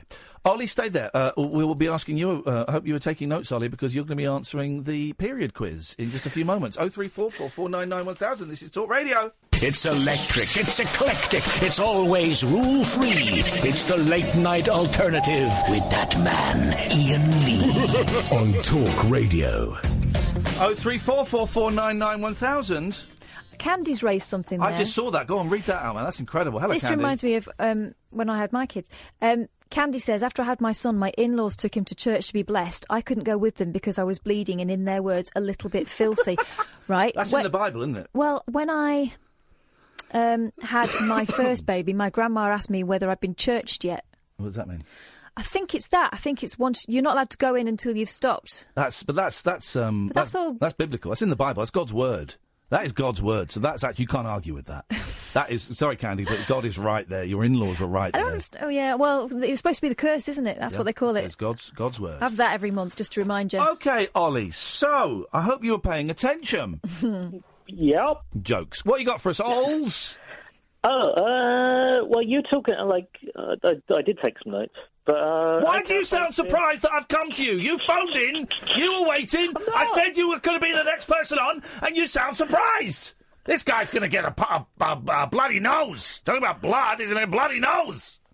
What was I going to say? You were talking about sexual health videos. Yeah. At school. Yeah. I remember when they were doing testicular cancer videos. Okay. It looked so painful when he was squeezing to find the lumps that my friend fainted. Oh, blimey. And I'm scared to touch my genitals after that because it looked gross. Do you want me to touch them for you? Do you touch you check your balls, don't you? I'd sometimes, but not like that. Come on, man. Seriously painful. Well, you don't do it so you it have hurts. to squeeze them, do you? I'm going to check my balls now. Oh, please don't. Really no, don't. Come on. I'm checking my balls to make sure I don't have cancer. Yeah, we should be encouraging this. We should be encouraging this. I'd rather he did it by himself. I don't really, you know. I'm doing it, but hang on. I'm just, you basically have a little feel around the ball. So there's a little lump. Right, okay, you're getting into that. Can you stop? No, I'll tell you why, because there was a little something there. I'm just seeing if I can find it again. Oh, no. I felt, well, no, I don't think I've got... Wouldn't it be? Although, we will win a prize if you... Oh, mate, if I find a... Right, whether I find one or not, I'm getting a bollock chopped off, because that is a gold award. Let me just... I don't think there's one there. Have you got any wet wipes? I think I might have in my handbag. Good, because I'm a little bit sweaty. Oh, God! No, nothing. My balls are cancer-free. Seriously, my hands... Nice. My hand's a bit ripe. This might be too much information as well. Go on, Ollie. It might be me only, but have you ever, on porn sites... Sorry? You were talking about cross-sections of penises. Yeah. On adverts and porn sites, they do that for I don't know what you're talking about, mate. Getting bigger penis tablets. They show cross-section of penises. First of all, I don't look at pornography. Secondly, I don't need penis tablets. Thirdly, I do. They do. It's always a weird picture, isn't it? The cross section of the penis. Just show me a willy. Come on. And they put that on porn sites. It's like if you're struggling to get it up and you're looking at a porn site, then you might as well give up, man. Give up. This is quite sexual, my talk, because you're a horny man. Yeah, definitely. No one talk. The reason we're listening, right? We're doing this. No one talk. I don't know how this conversation came about, and that's the nature of the show. Is we do a free flowing conversation, and things come up, and we go off on tangents. But no one really talks about, certainly not the period stuff. I've never heard anyone talk about that. And of course, it's more important that women talk about it. But you know what? Actually, it's kind of important for men to know about it, so that they know if they're heterosexual, what their partners are going through. If they're a dad to daughters, so they know what the girls are going through. So they know what 50% of the population is going through. You don't need to know the full details, but you know, as long as you should have a basic understanding of how our flipping bodies work. Well, like they're talking about women having days off around their periods in some businesses, aren't they? For periods? Yeah. Oh, are they? It can get so bad that they can get so sick. Yeah. Well, that kind of makes sense, you know. I listen, if I have a stomachache or I'm in a bad mood, I struggle to work, right? And that happens it happened yesterday. So yeah, some women, you know, sail through it, and some women struggle with it quite badly. Yeah. We should take that into consideration. Definitely. But it doesn't mean that they still can't work hard and achieve things and be better than any man. Doesn't mean that. I'm not patronising you, sisters. I love you. I love you, sisters. I want you to take over the world. I want a matriarchy, Ollie, because I think men have screwed it up too much. I want women to take over the world and show us exactly how it should be done. Definitely. All right. But what about I was going to talk about sex toys, because you guys like sex toys now. Wow. Okay. This is getting very, very mature. We'll do something silly and frothy after this. But go on. Yeah. Have you heard of the ovipositor? The positor? No, I don't know the ovipositor. Posipositor? No, what's that? Ovipositor. You're the one that's speaking badly. He's not me. Is that it? It's an alien penis dildo that you can put gelatin eggs inside of you, and then you can give birth to the alien eggs. What's it called? A povipositor? Ovipositor. OVE.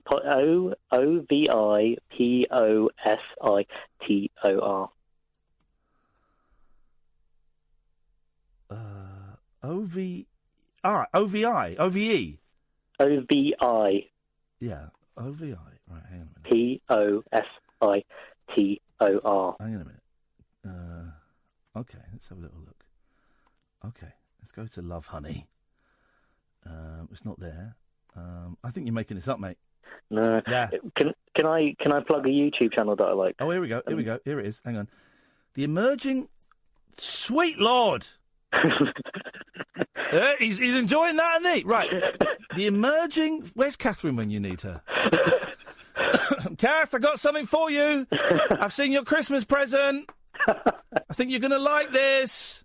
This is for you. We're going to crowdfund this. The listeners are going to pay for this. We found a new sex toy. The ovipositor. The emerging fetish of laying alien eggs inside yourself. Right, here we go. Listen to this. The ovipositor lays gelatin eggs in the body cavity of your choice. Fans say the sensation of mushy extraterrestrial ovum slopping out of them is a real treat. Right. Male or female? Sweet Lord. Recently, while on the internet, while looking at weird sex things, I came upon the gushing testimony of a young woman who just discovered Primal Hardware's patented ovipositor, one of the most unusual and confronting sex toys I've ever heard of. The ovipositor is basically a big dildo that lays goopy eggs moulded from gelatin in the body cavity of your choice. The owner of Primal Hardware is a man who insisted I refer to him only as Lone Wolf. A Native American of indeterminate age, he apparently worked as a builder, fast food dude, fashion model, church organist, butcher, and pursued veterinary medicine at the University of New Hampshire before deciding, I want to make enormous egg-laying alien dicks. That is... Have you got one of these, then? That is... there's a lady that I follow on YouTube, and she does all the weird sex toys and, experiences it herself, and has, a very personal... deep thoughts about these things. Okay, well, actually, I've got some audio of this. Hang on a second. Let's just have a listen to... I found it. Let's have a listen to her. This is exactly what it sounds like. Here we go.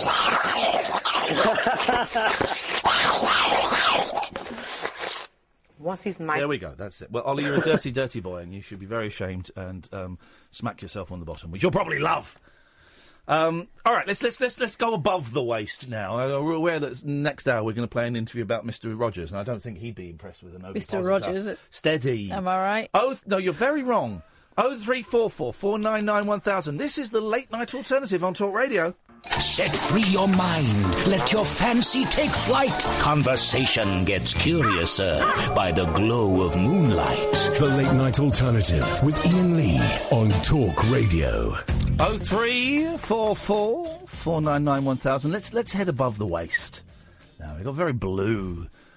We started off talking about human bodies, and then then we talked about laying alien eggs up your bum hole, which is not, not kind of, I don't know how Ollie went from menstruation to that. I think it shows what a sick individual he is, and we have sent his telephone number, his details have been sent on to the authorities, the sexual authorities.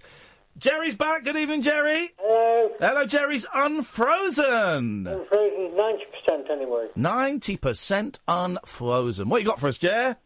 I'm container, I'm being evicted. You're being booted out, aren't you, man? What's happening? Well, I don't know, just got called down in a meeting. 3 of them sat there, gave me a letter, told my mother had died at first, but she said, got some bad news for you. Told my mother had died, pretty upset, and they just said, got 28 days to get out. So why... so this is for those who don't know, Joey's... We mentioned before, Joey's got Parkinson's and he's in a care home. He's the same age as me. So why are they booting you out? They can't... What's the word I'm looking for? Accommodate my care needs. Okay, all right. Well, okay. Well, but the solicitors asking for stuff, and then the stuff's still in motion. They preempted everything, just shut me out. Well, they sound like, okay. First of all, they sound like a bunch of a-holes, but that's kind of my knee-jerk reaction. They told me a week ago, No, but hang on a second. Because your care needs are very specific, and they are quite complex. Yeah, complex. So, giving them the benefit of the doubt, is it possible that they're right that they can't meet your care needs? No, they can't operate properly. It's just my opinion. Right, but okay, and we'll do your opinion in a second. I want your opinion in a second, but is it possible that actually they're being realistic and they can't meet your care needs? Not before the investigation is carried out, because you could get more finance and get more people. Well, okay, but there's money and there's financing, but also certain care homes have certain limits on the amount. And I'm not on their side. I'm just asking this because I need to ask this to be fair to them. Care homes have limits on the amount of. I can't think of the right way, so it's going to sound ham-fisted. Care homes have limits on the amount of intense care they can offer a person in terms of equipment, in terms of skills and training, and in terms of time. And if they are unable to meet your care, that kind of puts your life at risk, doesn't it? Many times put my life at risk. Yeah, but if they are unable to bring up their care to what you require, are you not better off out of there? I think I am. Right. They could tell me. Okay, so what happens next? So the council have a care of duty to you, don't they? So they have to rehome you. And the social workers try and get me somewhere. Okay, but they'll have to, won't they? Because they can't, as far as I understand these situations. They can't, when that 20 days is up, just wheel you out the front and say, bye! Interesting. Well, they can't. They can't do it. No. Apparently says it's not. It's flexible, but they've got to go. Yeah, they here's the thing, right, and it must be horribly upsetting and distressing and stuff, but let's be honest, it's been rubbish while you've been there, so one can only hope you end up somewhere better, so you can't end up somewhere else. But They cannot, when that 28 days is up, is pack your suitcase and wheel you out the front door and leave you to your own devices. The council have a duty of care to find somewhere for you. They have to. You can't afford somewhere, can you? No. No. So they have to. It's bad news. It's terrible news. It's lousy news. It's lousy news at the moment. But if you get somewhere that is better, then it could potentially be, at some point in the future, great news. What am I about? What, are you eating? Huh? Are you eating? sorry. You can barely speak, man. And you're so we struggle to understand you anyway, and now you're stuffing your face. I'm giving you 28 days eviction from this show. No, please. What you eating? Nice bit of cake. No. Milkshake. Milkshake. Dirty boy. This is why they're getting rid of you. They've got no milk left. For the other people, we've got a cup of tea. We can't. No milk. What? Yeah, Gerry had it all. Ah, man, boot him out. I'll tell you what, in that meeting, never give me a milkshake. Okay. Well, I suspect that, as I'm finding with my divorce, that things are crap, but ultimately they're going to be better. And you just got to get through the crap. And I hope, and I could be wrong, but I suspect that is what the situation is going to be here. Is that you've been living in a situation that is not ideal. You've now got a month, 2 months, maybe 3 months of it actually being pretty horrible because they don't want you there and you don't know where you're going. So there's the uncertainty. But you could end up somewhere better. And that would be amazing if that were the case. Can't go anywhere worse. Well, there you go then. There you go. Right, I'm cutting you off for eating while you're talking to me because that's just bad manners. Thank you very much indeed. Let's go to Carol. Good evening, Carol. Hello. Hello, Carol. Me again. It's you again, yes. I've let you off for a couple of weeks. I don't know if you noticed. No. No, I thought not. I was just going to talk about the best sounds. Oh, we go. At last. This is a great classic, traditional style phone-in, and now we've got some meat on the bone. The best sound for me is when you empty the trash bin on a Mac. But Carol thinks she can trump that. The best sound in the world is young children laughing when they're playing. Yeah, I love that. And they find something really funny, and you have no idea what it is, but they're just falling about laughing, and that is the best sound. I love that. Sometimes, if I and this people, here's the thing, right? I'm going to say something, and some people go, "You dirty bugger." Oh, you sick pervert, right? But this is where we are today in society. Sometimes, if I'm driving past a school and it is lunchtime, I slow down because I want to hear it. Because there is nothing... She's right. The sound of 100, 200, 500 kids up to about the age of 10 and 11 playing and screaming and shouting and laughing. That sound is like the juice of life, man. That makes me feel alive. My neighbours love it when we've got the kids out in the... Yeah. And again, this sounds pervy and it shouldn't. Because they haven't got kids, they're an older couple, never had children, and they say they like it when they're sitting in their back garden, they can hear my kids playing in their paddling pool. Yeah. Until a fight breaks out, which always happens, but they find it fun. The sound of a load of kids playing, it's great, man. It's a great sound. And here's the thing. Oh, I was talking... Speak to Morgan Neville, the director of Mr. Rogers movie, about this, right? This is where we're at now. There's a great scene in this Mr. Rogers film where he's at some kind of do in the 60s, and this 6-year-old girl comes up to him and he kneels down in front of her. He says, "Mr. Rogers, can I ask you a question?" "Of course." He speaks very slowly. "Of course you can. Can I give you a hug?" "Oh, I would love that." And he puts his arm round her and she puts her arms round him and they have a big hug. Now, of course, you can't do that now, right?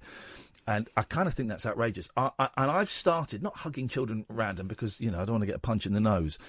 But the other day, I was stuck in some traffic and I turned out and I looked out to the right and there's an 8-year-old girl with her head stuck out the window just looking out.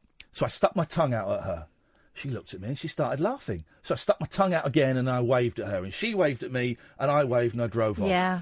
Now, that's all right. And I tell you why that's all right. Because I used to do that all the time. When we didn't have to have seatbelts in cars, I'd turn around, you'd lean out, look at the back window, and you pull faces. Oh, we used to do the whacker wave. Yeah. You try and it was amazing if you got a physical reaction from someone else. And also, I know that my intent is not in any way... In fact, I don't even need to justify my intent. I know you don't even need to use the sex word, because this is where we got, man. I like playing with kids. I'm really good at playing with kids. When I go somewhere and there's kids... There's a vibe. We're communicating on a different level. Remember that time we took my kids to the play park and there was that... we got surrounded. What's it called? The zip line. The zip line, right? So he starts out wanging my kids down the end of the zip line as fast as he can. And they're loving it. Do it again. Shall I do it for you? No, let Iain do it. I'm chopped liver. Yeah. Then everyone else's bloody kids come out of the kids. come out the four corners of the park. And the mum's going... We've just spotted a good time. And the mums are going, are you all right? I said, honestly, I love it. I took my... It was a nice day after school the other day. I took my youngest to the park. And suddenly there were like 4 other kids around me. But there's like this sort of roundabout thing, and I was spinning it, and the mum's going, you all right doing that? I was going, I love it. I'll sit down when I'm tired, but I'm loving it, you know. I feel really sorry for men in that regard, because it's not unusual for a woman to randomly start talking to a baby in a pushchair, but men can't do that. Yeah. Or, you know, kids talk to what they perceive to be other mummies, don't they, all the time? Well, then men can't do that. Then there was a bit where there was this old guy, and he was taking pictures of one of the kids, and the mum started going, do we know who that is? Do we? That does know? feel weird. Do we know? And I said, it didn't feel weird, because he was not taking pictures of the kids. He was taking pictures of one specific kid, and I'd seen him with that kid. Right, I get it. I'd seen him with that kid. When you said he was taking pictures of the kids, that's with the kid. And I said, I don't know the setup, but I think that's, from what I've been able to ascertain from watching it, I think that's her granddad. She's with him. Yeah. I think that, but the mum wasn't happy because she's going to another mum. Hey, do I need to go and say something? Do we know who that is? Oh, what a shame. Do we know who that is? And I'm thinking, I've told you, right? I've got an eye on him. I think it's a granddad. I've certainly seen them with each other. He's only taking pictures of that kid on top of Granddad couldn't enjoy his granddaughter climbing a climbing frame and getting the phone out without someone. She was all set to go over there and lay into him. Wow. And here's the thing, right? I know. And I would never, if I found a kid lying on the floor and they'd fallen over and were crying, I would take their hand. I would take their hand because the immediate thing is to pick them up, is to comfort them, right? We'll deal with the parents got an issue when they find me holding their hand. We'll deal with that. I know that my intent is true and is pure. Right? I know that. What anyone else thinks of me, that's their thing. But if I see a kid who's crying, and I've seen it, I'll take their hand. First of all, you say, you don't touch him. You look, are you okay? You look around. Is there anyone there? No one's around. Right. Let me take your hand. Let's go and find. Let's see if we can find a policeman or your mum or whatever. Mm-hmm. I've not got a problem with that.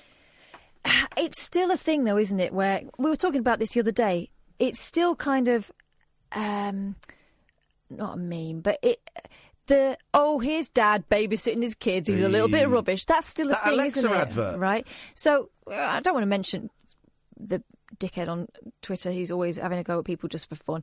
But there was a thing today, the other day about, the guy who plays James Bond had his baby in a papoose, and it was like, well, real men don't do that. Of course they do. And do you know what? Well, men get more credit, actually, when they're seen out. I told you, kids, a single dad with his kids, or a dad out on his own with his kids, everyone loves that guy. Everyone loves him. My dad used to take my kids out when my youngest was tiny. He would take my eldest out for me to give me a break, and they would go for a coffee and a bun. He would have a coffee and she would have a cake. Starbucks. And they used to sit in Starbucks, or Starbucks as she called it, and they would have a chat. And the adoring glances they got, usually from women, older women, younger women, because it was a granddad and his granddaughter just having a chat. Everyone loves that, but we don't trust them around random kids. I do agree about the papoose, because I can never work out how to do a papoose up. I could never do it. But I'll have a harness. The papoose. I had one of those long scarf things. I was really fast with that by the end. Absolutely nonsense. I agree with Piers Morgan on that. They're ridiculous. Thank you for that, Carol. 0344 499 1000 Talk Radio. The Late Night Alternative with Iain Lee on Talk Radio. We have ways of making you talk. It's been 1 week since you looked at me. Cock your head to the side and said I'm angry. 5 days since you laughed at me, saying get back together, come back and see me. 3 days since the living room. I realized it's all my fault, but couldn't tell you. Yesterday you'd forgiven me, but it'll still be 2 days till I say I'm sorry. Hold it now, I want to hoodwink. Does it make you stop think? You'll think you're looking at Aquaman. I summon fish to the dish, although I like the chalet Swiss. I like the sushi, cause it's never touch a frying pan. Hot like wasabi when I bust rhymes. Big like Leanne rhymes, because I'm all about value. Bert Camper's got the mad hits. You try to match wits, you try to hold me but I bust through. Gonna make a break and take a fake out like a sink and they can shake out like vanilla. It's the finest of the flavors. Gotta see the show, cause then you'll know the vertigo is gonna go, cause it's so dangerous you'll have to sign a waiver. Can't I help it if I think you're funny when you're mad? Trying hard not to smile though I feel bad. I'm the kind of guy who laughs at a funeral. Can't understand what I mean, well you soon will. I have a tendency to wear my mind on my sleeve. I have a history of taking off my shirt. It's been 1 week since you looked at me. Threw your arms in the air and said you're crazy. 5 days since you tackled me. I still got the red rims on both my knees. It's been 3 days since the afternoon. You realize it's not my fault, but it wasn't too soon. Yesterday you'd forgiven me, and now I'll sit back and wait till you say you're sorry.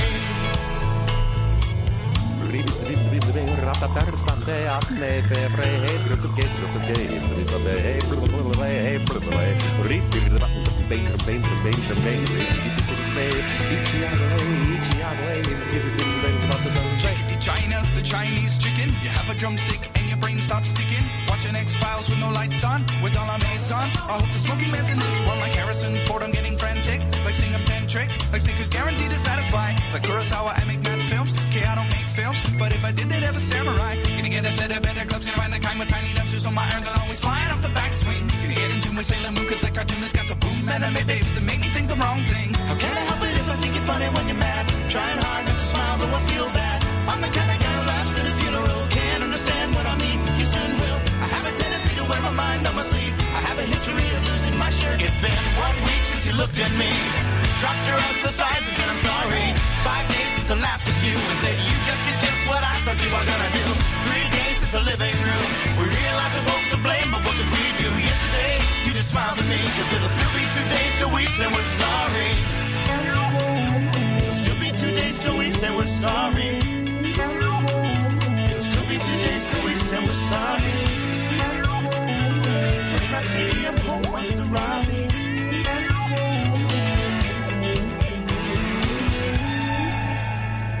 I swallowed a fly then.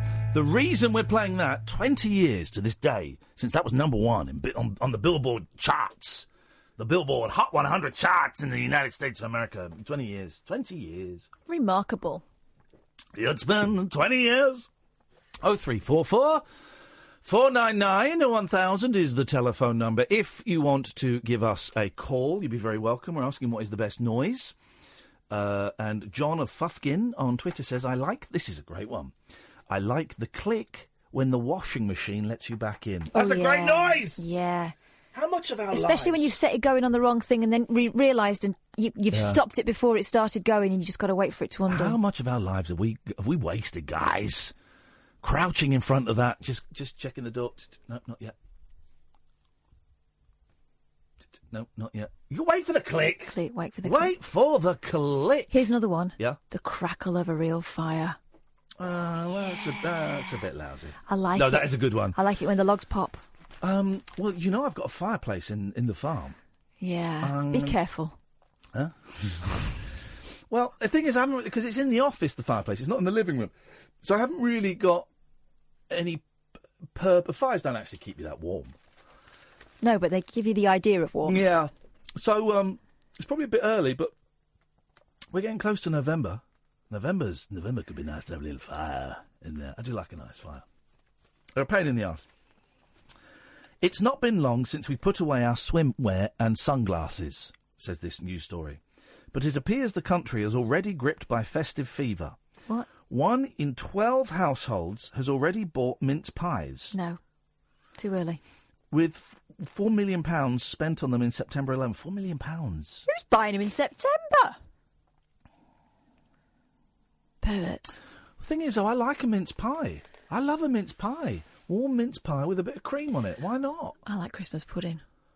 I don't mind Christmas pudding now I'm old. It's an old person's thing. It's not a kid's thing. No, kids don't like it. It's not for kids. It's not for kids. This is despite the fact there are still 70 days to go until Christmas. I'm dreading Christmas. And I've been thinking about this a lot, partly because of the divorce, being in this house of mine. And it'll be great. We'll work it out with Christmas Day. I've not spoken to anyone about this yet, but I imagine Christmas Day I'll go and see my sister. Or I might do it on my own. Christmas Day. I might do it on my own. I might go and see my sister.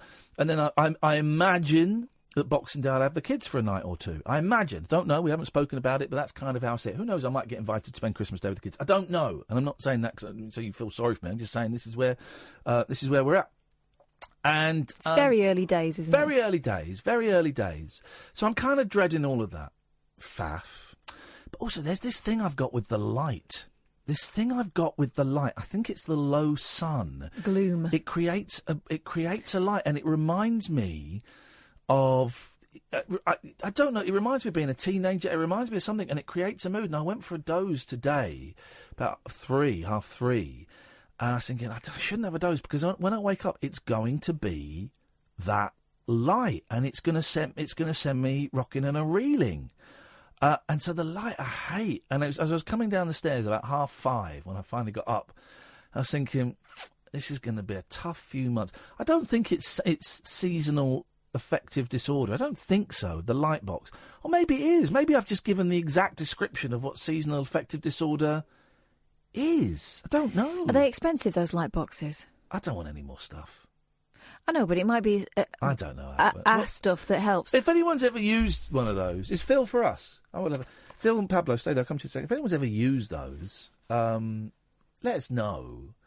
But the thing is, but then that gloom is still there, and that gloom reminds me of being a teenager and my dad not being there, of splitting up with girlfriend. It just reminds me of everything. It reminds me of walking home from school.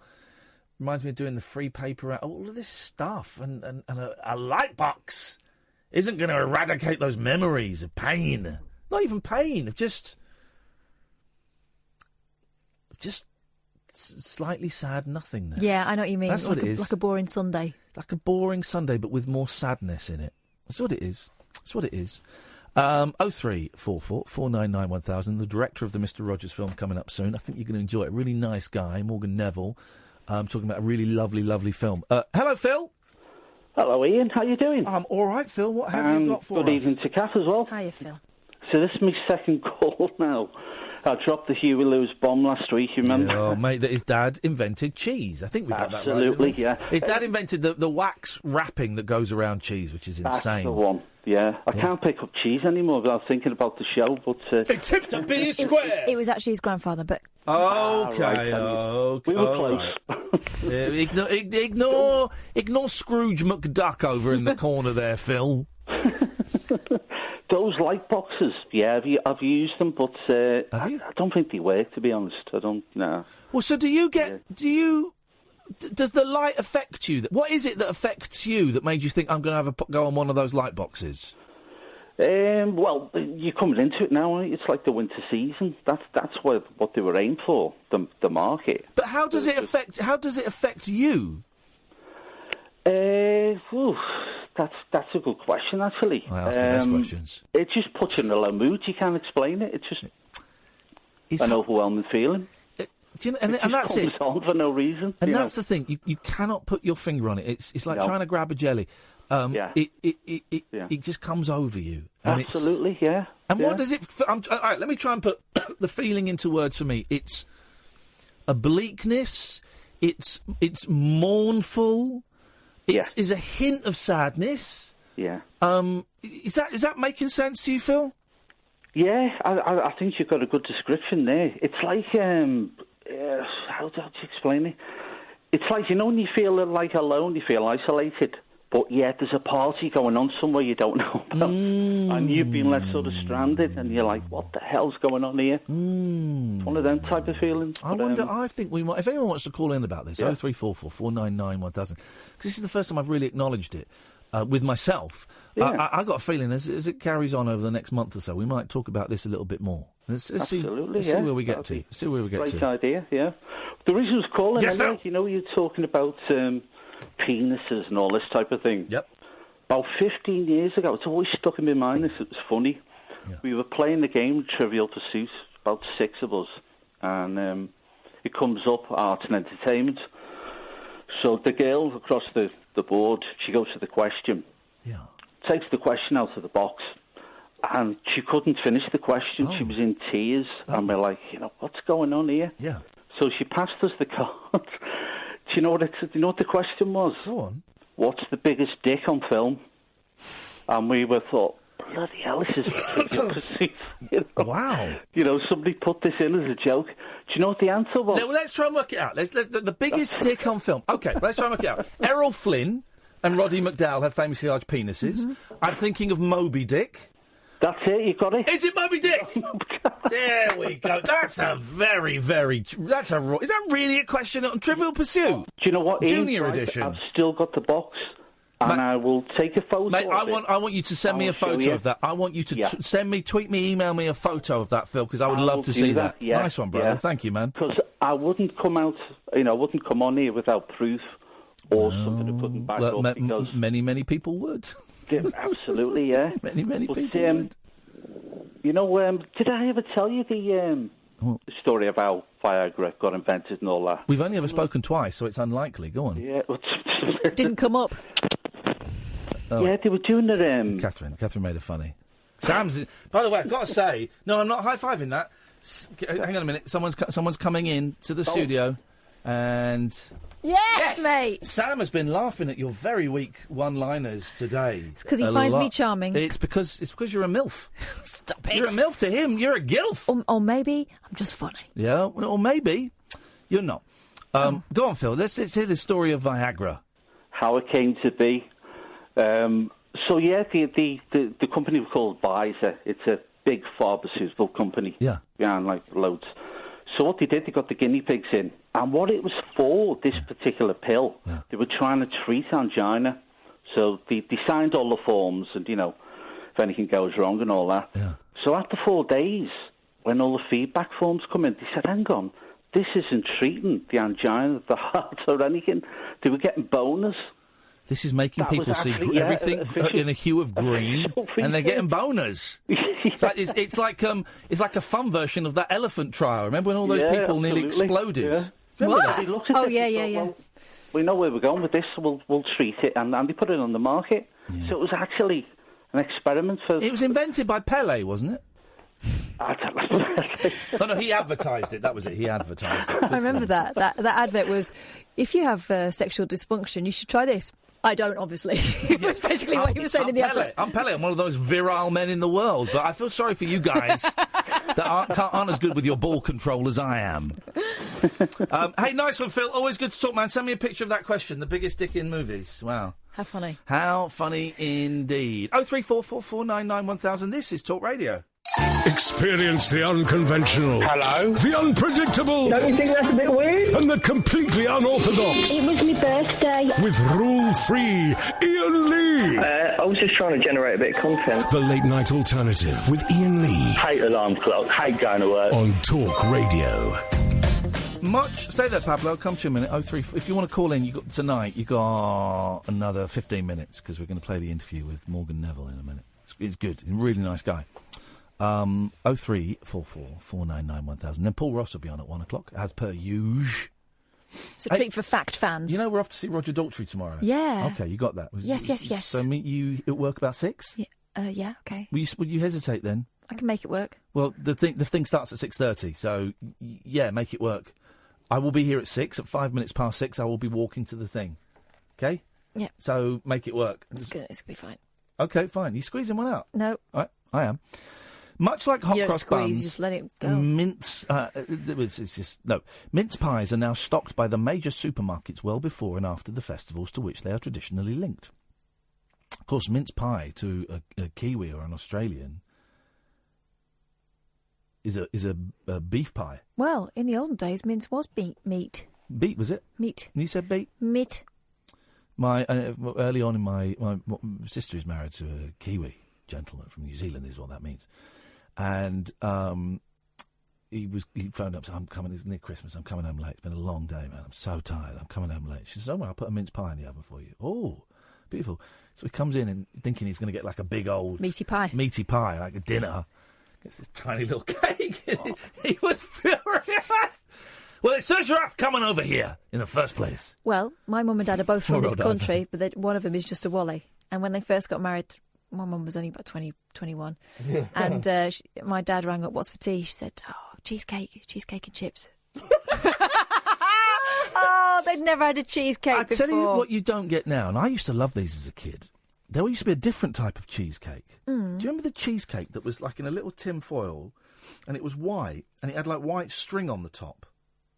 No. Oh man, it wasn't what we consider a cheesecake at all. But it was called. We used to call it a cheesecake. We go to the local. It was my cake. My mum would have. Was it a Florentine? My mum would have a Florentine. Boring.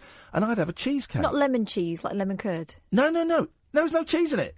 I've got no idea what. Tell you what. Seriously. 03444991000. Anyone know what I'm talking about? So it's like a little fairy cake. And it was a cake, but it wasn't a fairy cake. It was in one of those little silver pots, and it was white, and it had like this sort of white, hard, stringy stuff on the top. There may have been jam somewhere in it, but I don't know if that's totally true. We used to call it a cheesecake. Pablo or not? Pablo, do you know what I'm talking about? I haven't the foggiest, mate. Well, sorry. you're an idiot. You're an idiot and I hate you. What you got for us, man? 2 on topic, 1 recommendation, and a plea if possible. Well, and an itinerary as well. Just get in there, man. Come on. Right. On topic-wise, best noise. It's been a while since I've had it, since I'm as bald as the proverbial coot. Yes. But it's when you've got wet hair and you're at the hairdressers and they cut the hair right next to your ear. Oh, that's a bit ASMR, isn't it? Well, yeah, apparently. Yeah, well, I can make a killing if I still had hair. Yeah, That's a little bit... Yeah, that's one of those... Well, listen, guys, by the way, Radio 4 and James O'Brien, S my D, both of you, right? We were doing ASMR on this show 18 months ago. Yeah, in fact, we were actually doing ASMR. Last week, James O'Brien... We're doing it now. Last week, James O'Brien did a thing on ASMR. And then a few days later... Radio 4's You and Yours did a thing on ASMR. Well, we did it first, suckers. So get stuffed. We beat you. You may have the audience. You may have the awards. I'm shouting because I'm letting rip. I can finish so I can calm down again. And we beat you to it. Yeah. Is what I'm saying. I can't find what that cheesecake was. So deal with it. I don't think it was called a cheesecake. No, I don't. But do you know what? I don't think it was called a cheesecake. But that's what we used to call it. I'm going to. You talk to Pablo. I'm going to tweet. Pabs, what was the next thing on your list? Let's have it. Well, no, the second one. Were you doing something about people who died on film? Yeah. When making films. Well, I missed the early start of the show because I didn't finish work until quite late. What do you call them? Hang on a minute. Those little metal pots that you put cake in. A tin? No, the little metal things. The cake holders. Foil. What would you call that? Well, you call it a mince pie tin, wouldn't you? Well, you wouldn't call it... First of all, it's not a tin. It's a tin. It is. It's made out of tin. No, but it's not called a tin. Tin foil. No. Pie trousers. You're not helping, Pabs. God. All right, little cakes in tin foil. You carry Tin on, foil. Pablo. Go on now. Well, yeah, John Jordan. Have you heard about this fella? He was like a second unit director on a couple of James Bond films. All right. Chitty Chitty Bang Bang and Catch-22. Right. Whilst making, I think it was on Her Majesty's Secret Service, he'd invented this harness, because second unit, it's all just doing all the kind of incidental shots, like scenery and that. Mm-hmm. And he'd invented this harness where you could sit and, like, use a camera in a helicopter without it being too dangerous. Oh, God. But whilst filming Catch-22, he decided not to wear a harness and fell, like, thousands of feet to his death. Well... and he unfortunately learned, because he'd done a James Bond film a few years before that, where a helicopter had chopped off one of his legs. Flipping heck! Yeah. So he'd had a warning. He'd had a couple of warnings, and not only that, he'd actually invented something which would have prevented his own death, but decided not to use it. All right, Pablo, be quiet, please, because I'm not even listening to what you're saying. He's looking at pictures of cake. It's a London cheesecake. That's what it's called, a London cheesecake. This isn't quite it. Oh, blimey. No wonder me and Kath haven't heard of it if it's one of them... Touch face! London. You northern monkey! But we never called it a London cheesecake. So it was kind of pastry. You just call it a cheesecake because you are London. I think there's a bit of jam in there, and there's Puff like pastry stuff on the top. A London cheesecake. It's called a London cheesecake. Blimey. Is London that like a Glasgow kiss? London cheese. I mean, I'm just ignoring you, mate. Because when you say something worthy of acknowledgement, I will acknowledge it. Until then, perhaps. Or I'll give you a London cheesecake. Something Who knows? Is that not worth? Not saying anything worthy. Oh, recommendation-wise, you were talking about newer musical people? Yeah, that's right. Oh, we lost you. Oh. So it's called a London cheesecake. Thank you, Sally. Thank you, Sally. It looks a bit rubbish. It looks dry. It was dry. I used to love it as a kid. It's got jam in it. Coconut on top. Okay. I'll just reply. Aha. I've got a recipe here. You could do that. Aha. I don't want to make one. It was a London cheesecake. Beautiful. There we go. Fine. Thanks to all my fans there for helping me out there. My computer's going slow. Consumer spending often slows in early autumn after the excesses of summer barbecues and before the festive season kicks off. Christmas will be here before we know it, and some families seem to be getting in the spirit already. I think it's nice food, and here's the thing, I bet. You go in Sainsbury's now and you see pack of mince pies, you go,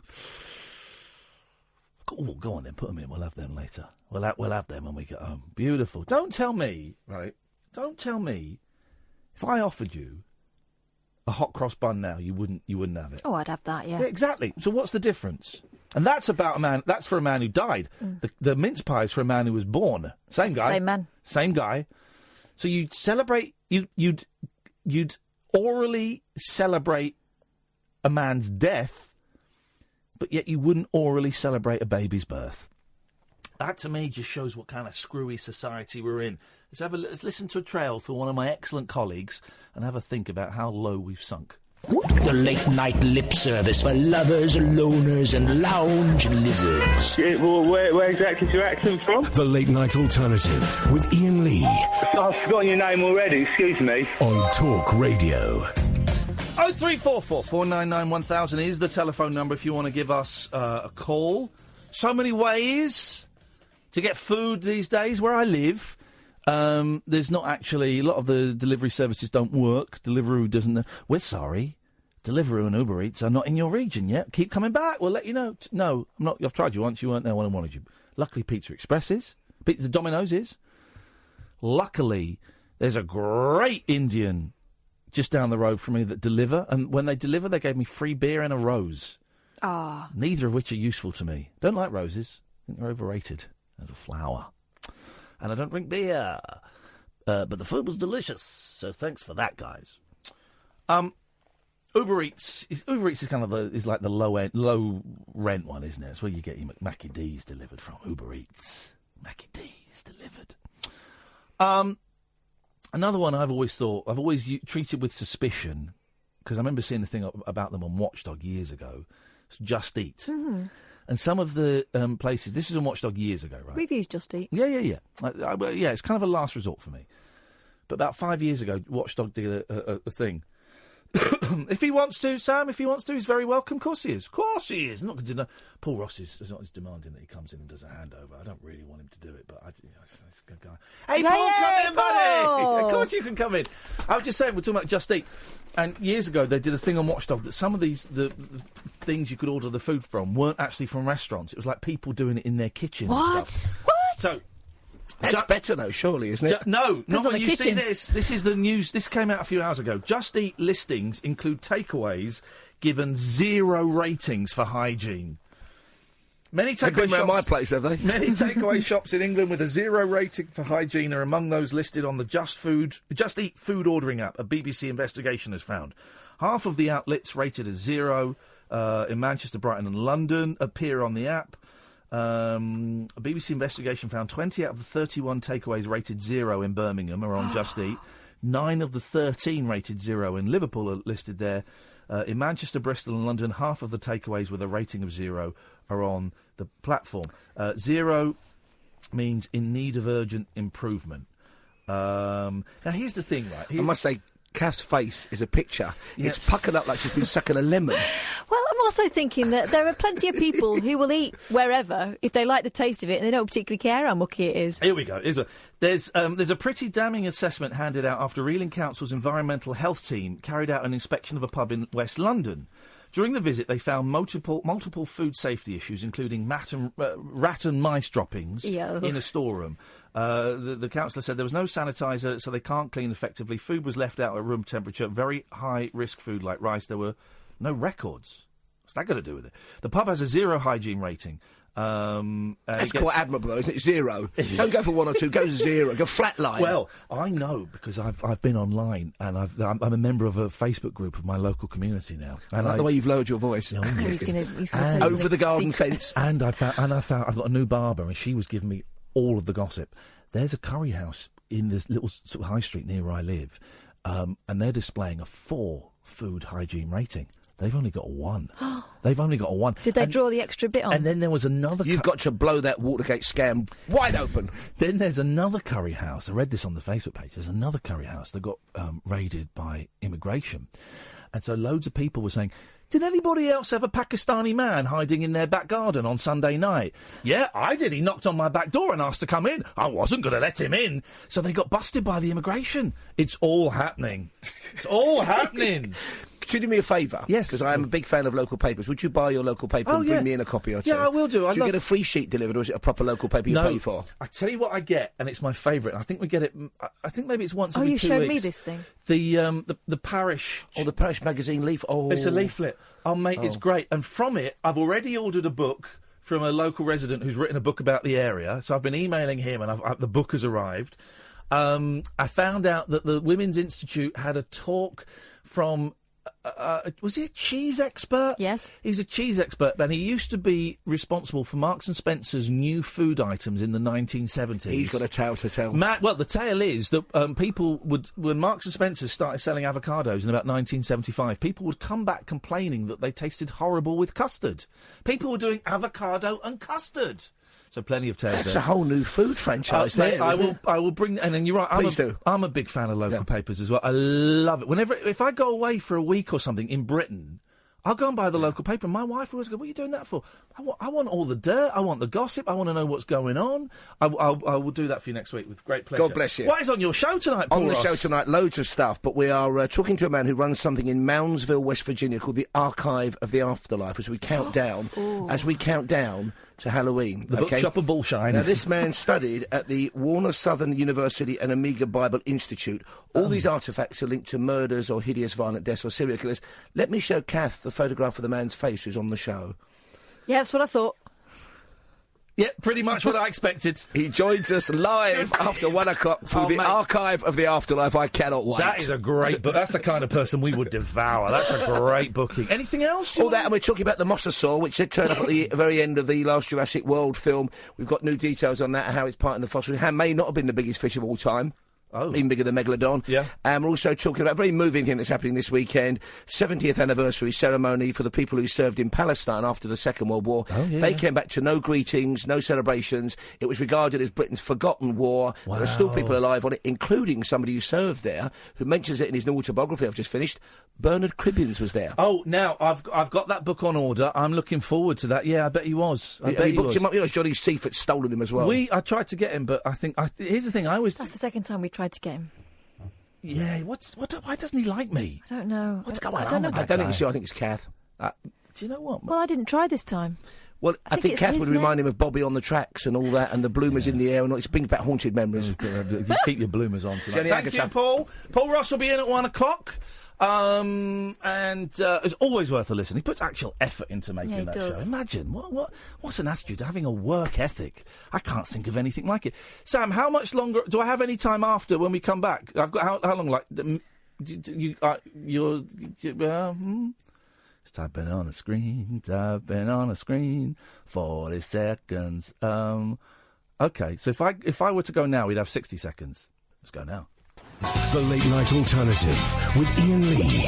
Unfiltered night talk with the original king of unconventional conversation on Talk Radio. We have ways of making you talk. Thanks for listening. Sorry, I was just showing off to Kath and then I don't know what to say. So, went to New York, I've been twice this year, I've been very, very lucky. I went earlier this year to go and see the Monkees and it was cancelled, right? The Monkees concerts were cancelled. So suddenly I'm in New York for 5 days with nothing to do. So I kind of looked online and I went and saw a great magic show. I saw a Frank Sinatra tribute evening. And I saw they were showing a documentary, an art house cinema, about 10:30, 11 o'clock in the morning. I thought, I might as well go and see that. I get to go and see a cinema that's not a huge multiplex. And I'll go and see a documentary about a guy that I've sort of vaguely heard of, but I don't really know anything about. And it could be a turkey. The film is about a guy called Mr. Rogers, and the movie is called Won't You Be My Neighbour. It's going to get released in the UK, I think maybe November, early November. It is one of the most inspiring, moving films I've ever seen. And earlier this week, I got to speak to Morgan Neville, the director. I'm joined by Morgan Neville. Good afternoon, Morgan. How are you doing? Doing just fine. Slightly jet-lagged, but otherwise fine. When did you get into the UK? Thursday night. So, but the LFF... And this is Monday morning now. Monday afternoon. I'm jet-lagged. Monday afternoon. Yeah, you've had a busy weekend. I've had 2 films in the LFF, and the London Film Festival has actually been, I think, the #1 film festival for me in my career. I've had 11 films in this film festival. Right, don't show off. I know people who were at the screening of the Mr. Rogers movie, Won't You Be My Neighbour, yesterday. both of them in floods of tears, as I was. I saw it. I saw it in New York a couple of months ago. I was over there to see some concerts. The concerts got cancelled. Suddenly I'm stuck in New York. So I just went, right, let's go and see a film. Won't You Be My Neighbour? Didn't know anything about it. I'll go and see that. Man alive, I loved it. I have not been so moved by a film for years and years. Why did you make it? Well, I made it because it was a voice I wanted to hear in the culture today. I mean, it wasn't, so for people that don't know, it's a film about Fred Rogers, who's the most famous American children's television presenter in history. So he's incredibly famous in America. Nobody knows who he is outside of America. No, he's great. But he was kind of an odd character, and you kind of wonder what he was and, what his motives were. But he turns out to be actually one of the most inspirational people you could imagine. I mean, he was somebody who was like a champion of civility and kindness. It sounds kind of manners. It doesn't sound very sexy if you say, but it's what I called radical kindness. Yeah. This idea that we can actually be good to each other. And this day and age, it's like this antidote to the moment we're in. Let's get this out of the way, because the British, as you know, Britain. This will be mentioned. Britain has a very tricky history with its children's entertainers. And it turns out that some of them were great and some of them were horrible.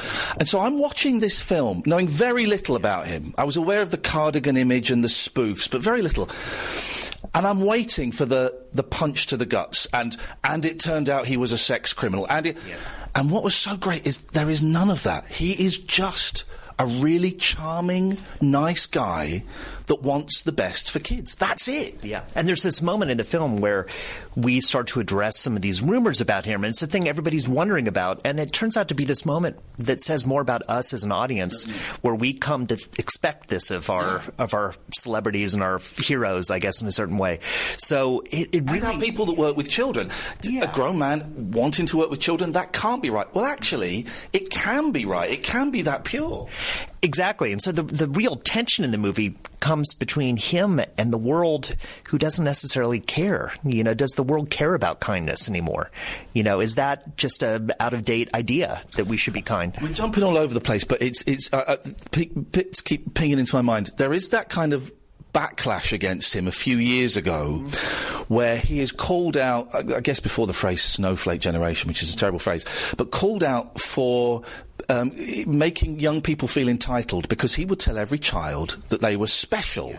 And there was a weird kind of backlash that had a go at him for that. Yeah, and I think part of it was, was like a really facile critique that actually completely missed the point of what he was doing. I mean, one of the things he would say is, you are special, but what I think he meant that in kind of a Christian sense, that we each have inherent worth, and, we're each worthy of love and being loved, which is a different thing than saying we're entitled to feel a sense of ownership over things. It's kind of the opposite. In a world where a lot of kids don't experience love and are told they're worthless, to just let them know it's okay to feel some measure of self-respect is really what he was saying. Interesting, he has a very strong Christian upbringing. He's a minister, or he trains to be a minister. He was a minister. He was a minister, and I guess it's a Christian message that he's putting across, but it's kind of the message of any faith that just love and be kind. Yeah, and absolutely. I mean, he was a Presbyterian minister, but he studied all the world's religions. So he actually studied Catholicism, he learned Hebrew and studied Judaism, he studied Buddhism and Islam.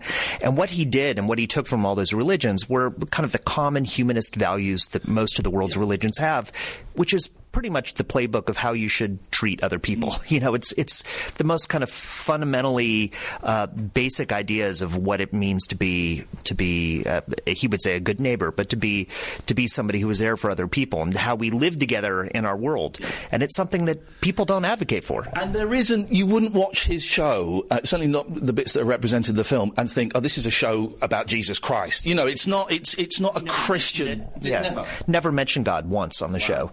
And he didn't want a child to feel excluded if they weren't Christian. So it wasn't about that. It was about the underlying morality that came out of his faith and out of most faiths. So in that way, it's fundamentally that these values, which many people would think of as progressive or liberal, are actually deeply theological in that way. And I think that's kind of the debate that I think is interesting to have about, what does it mean to be a good Christian, a good citizen? It's these essential values that I think most people would agree are worthy, yet nobody seems to practice. Because they're not cool.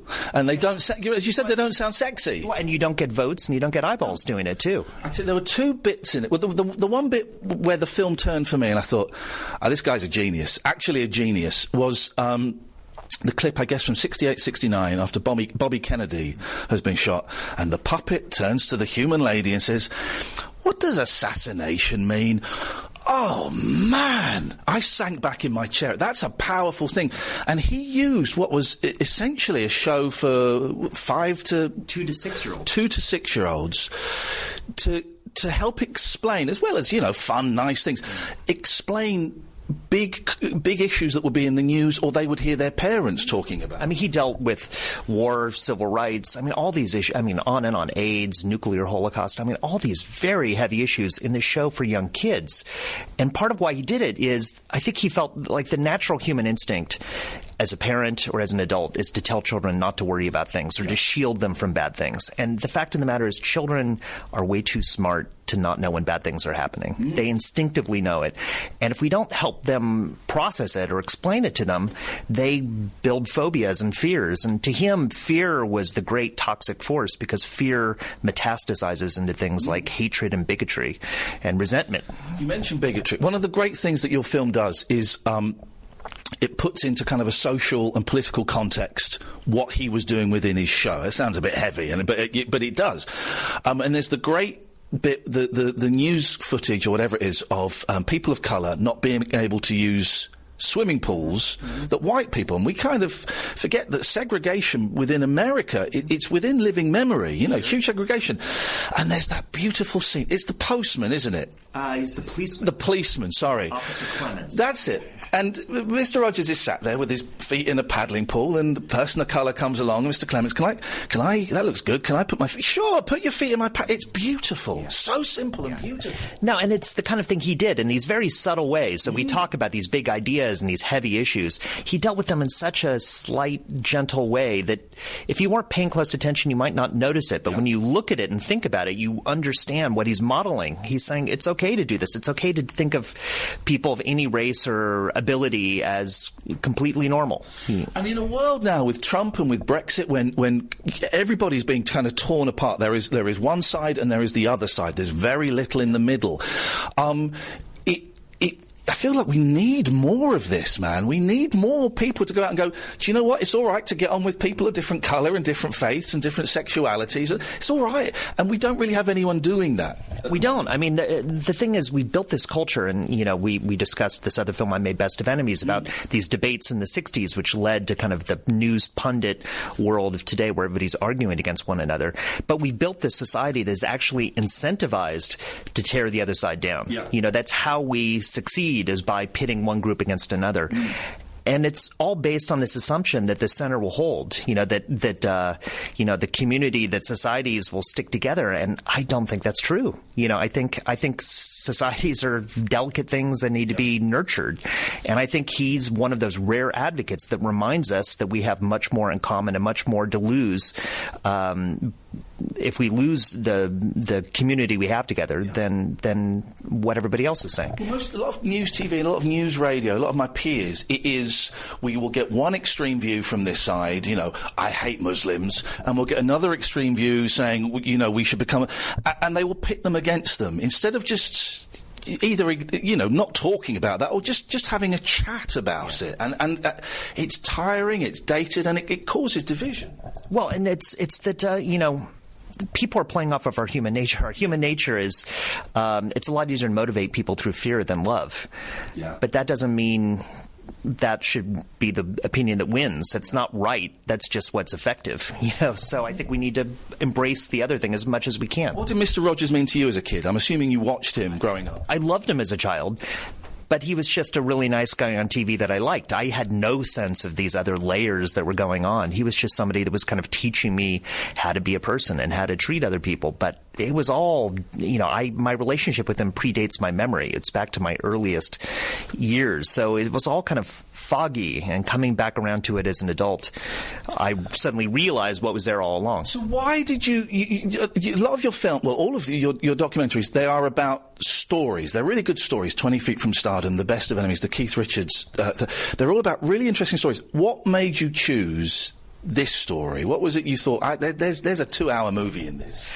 I mean, there were a couple of things. I mean, I think the first thing was me just wanting to spend more time with that voice and how to get that voice into the cultural discussion now. Like, how do we talk about these issues in a way? And he was the advocate for the kind of thing that I keep coming back to, this idea of how do we build common ground in our culture. But the other thing, when I was really saying, well, is there enough here to make a 2-hour movie? It was going to Pittsburgh and through the archives, and the first thing I looked at was that Bobby Kennedy assassination special. And when I saw that special, I didn't know exactly where the film was going to go, but any doubt that it would sustain a movie was gone. Yeah. I mean, I knew any depth or conflict was all inherently there just in that one episode. And from that, it just got richer and richer. But that was my key in. There's so many great scenes in it. And I've been raving about this on my show for... I will do, honestly. Everyone I know that has seen it, and it's a few people now, have all said they've come out wanting to do better. Wanting to... I came out thinking, I want to make my show better and more caring. My sister was in floods of tears yesterday, texting me saying, I want to be a better person. That seems to be the overriding effect that it's having. Well, because the film is really, in many ways, a mirror, because it's what Fred Rogers did. I think so much of what we get from media and from politics is people trying to give you easy answers or to wrap it up in a bow. And the fact of the matter is everything's kind of messy, and I think what he did was always ask questions and say, what are you going to do? What's your moral responsibility here? And I think that's what I tried to do with the film, is really put it back on the audience and make people ask tough questions. There's the great scene where he is defending... Now, you'll have to explain this slightly, because American television is a strange thing for me. Yep. He's defending the funding that public broadcasting is getting. What was that all about? So in 1968, they began public television in America with just not a lot of funding. But the next year, Richard Nixon won the presidency, and there was a backlash, and they tried to gut PBS, our public broadcasting, in its very infancy. And they were on the cusp of doing it when they brought in Fred Rogers to come in and advocate. And there's this scene where he speaks in front of the U.S. Senate, these hard-nosed senators who have no interest in helping. And by the end of the speech, he's melted them. And they literally say from the stand, it looks like you just earned your $20 million. And what's great is he's got his script and his notes, and the guy said, I've had enough of notes. If you're going to read to me, I don't want you to. And so Mr. Rogers is like, OK, well, I'll speak from the heart. And it's this beautiful, impassioned speech about the importance of love and care. And the thing, I've got 2 boys who are 6 and 8, so I get this now, is not talking down to kids, not patronising kids, talking in their language, but treating them as emotional human beings that can think and can function. And he's one of the few voices, certainly one of the first voices, that does that. Absolutely. I mean, that's really one of his breakthroughs in terms of dealing with children, but even in how he deals with adults, like in that scene, is he speaks with such incredible sincerity. It's like a superpower where ultimately he's going to find a person's emotional bullseye and there's no escaping it. And you're just not used to somebody being that open and vulnerable and emotional and direct and sincere. You just don't experience it much. And so when he does it, you just see the incredible power it has on everybody he talks to. Are you worried? It's opening here soon. We don't know who Mr. Rogers is. We're aware of the image. We've seen some of the spoofs of that character with the cardigan and things, but we don't know who he is. Now, it's a great movie, and I was blown away when I saw it. Are you worried that people are not going to see it because they don't know who he is? Well, I mean, it's a very different situation. So let me just say, in America this summer, it came out, and it's the biggest documentary in 5 years in America. It took like $25 million or something, which is incredible. It was a colossal hit in America. Thank you. And so it's interesting coming to England where nobody has any idea, but I've screened it for enough people here that connect with the film, as you suggest. that I don't expect the same kind of results, of course, but I just feel like it's a film that works if you're interested in these kinds of basic issues. And it's a very moving film. I mean, I think that's kind of the main thing that people have talked about seeing it in the States, is that it's a film that moves you not with sadness, but with goodness. And that, in a way, is the most moving thing of all. Actually, there's a trick. I've stolen a bit from that film, which you stole from him. That great trick where he just does silence for 60 seconds to think about someone you've lost or someone who's important. And I'm a big fan of silence on the radio because it's the most powerful tool I've got, the silence. But for someone to do that on a TV show, on a kids' TV show, that's incredibly brave to do, and a really powerful trick. We've done it a couple of times after seeing the movie. It's a powerful trick, isn't it? It is, and it's because silence is almost, forbidden in broadcast media. And the idea that, one time he said, "Do you want to know how long a minute is, kids?" And he takes out an egg timer, and they sit there for 60 seconds and just wait. And it's that sense of silence. I mean, now we talk about ideas of slow culture or mindfulness or emotional maturity. We have names for these things, but he was doing them 50 years ago. But just the sense of taking space to actually contemplate things and process things is hugely important. It's actually hugely important to human development. But he understood that, and it's something we just don't get enough of. And well done you for putting it in the movie, because there is that wonderful bit where most of the contributors sit there silently for 60 seconds, and it ends, and it's really powerful, and some of them are in tears, and some are thinking of their mums. But it's a great moment. Yeah, well, thank you. And because part of what it does, again, I think, is it asks the audience to do the same. So it's trying to engage you in the same kind of idea that this isn't about us, it's about you, and that we all have to make our own decisions because we each have our own special person that meant something to us in that way, or maybe more than one. So, yeah, to me, that was kind of one of those fantastic breakthroughs that happened in making the film. I get the feeling that he was disappointed towards the end of his life with the world. There's that, incredible moment where he's asked back on TV to talk about 9/11, and it seems for the first time he doesn't actually know what to say because he's so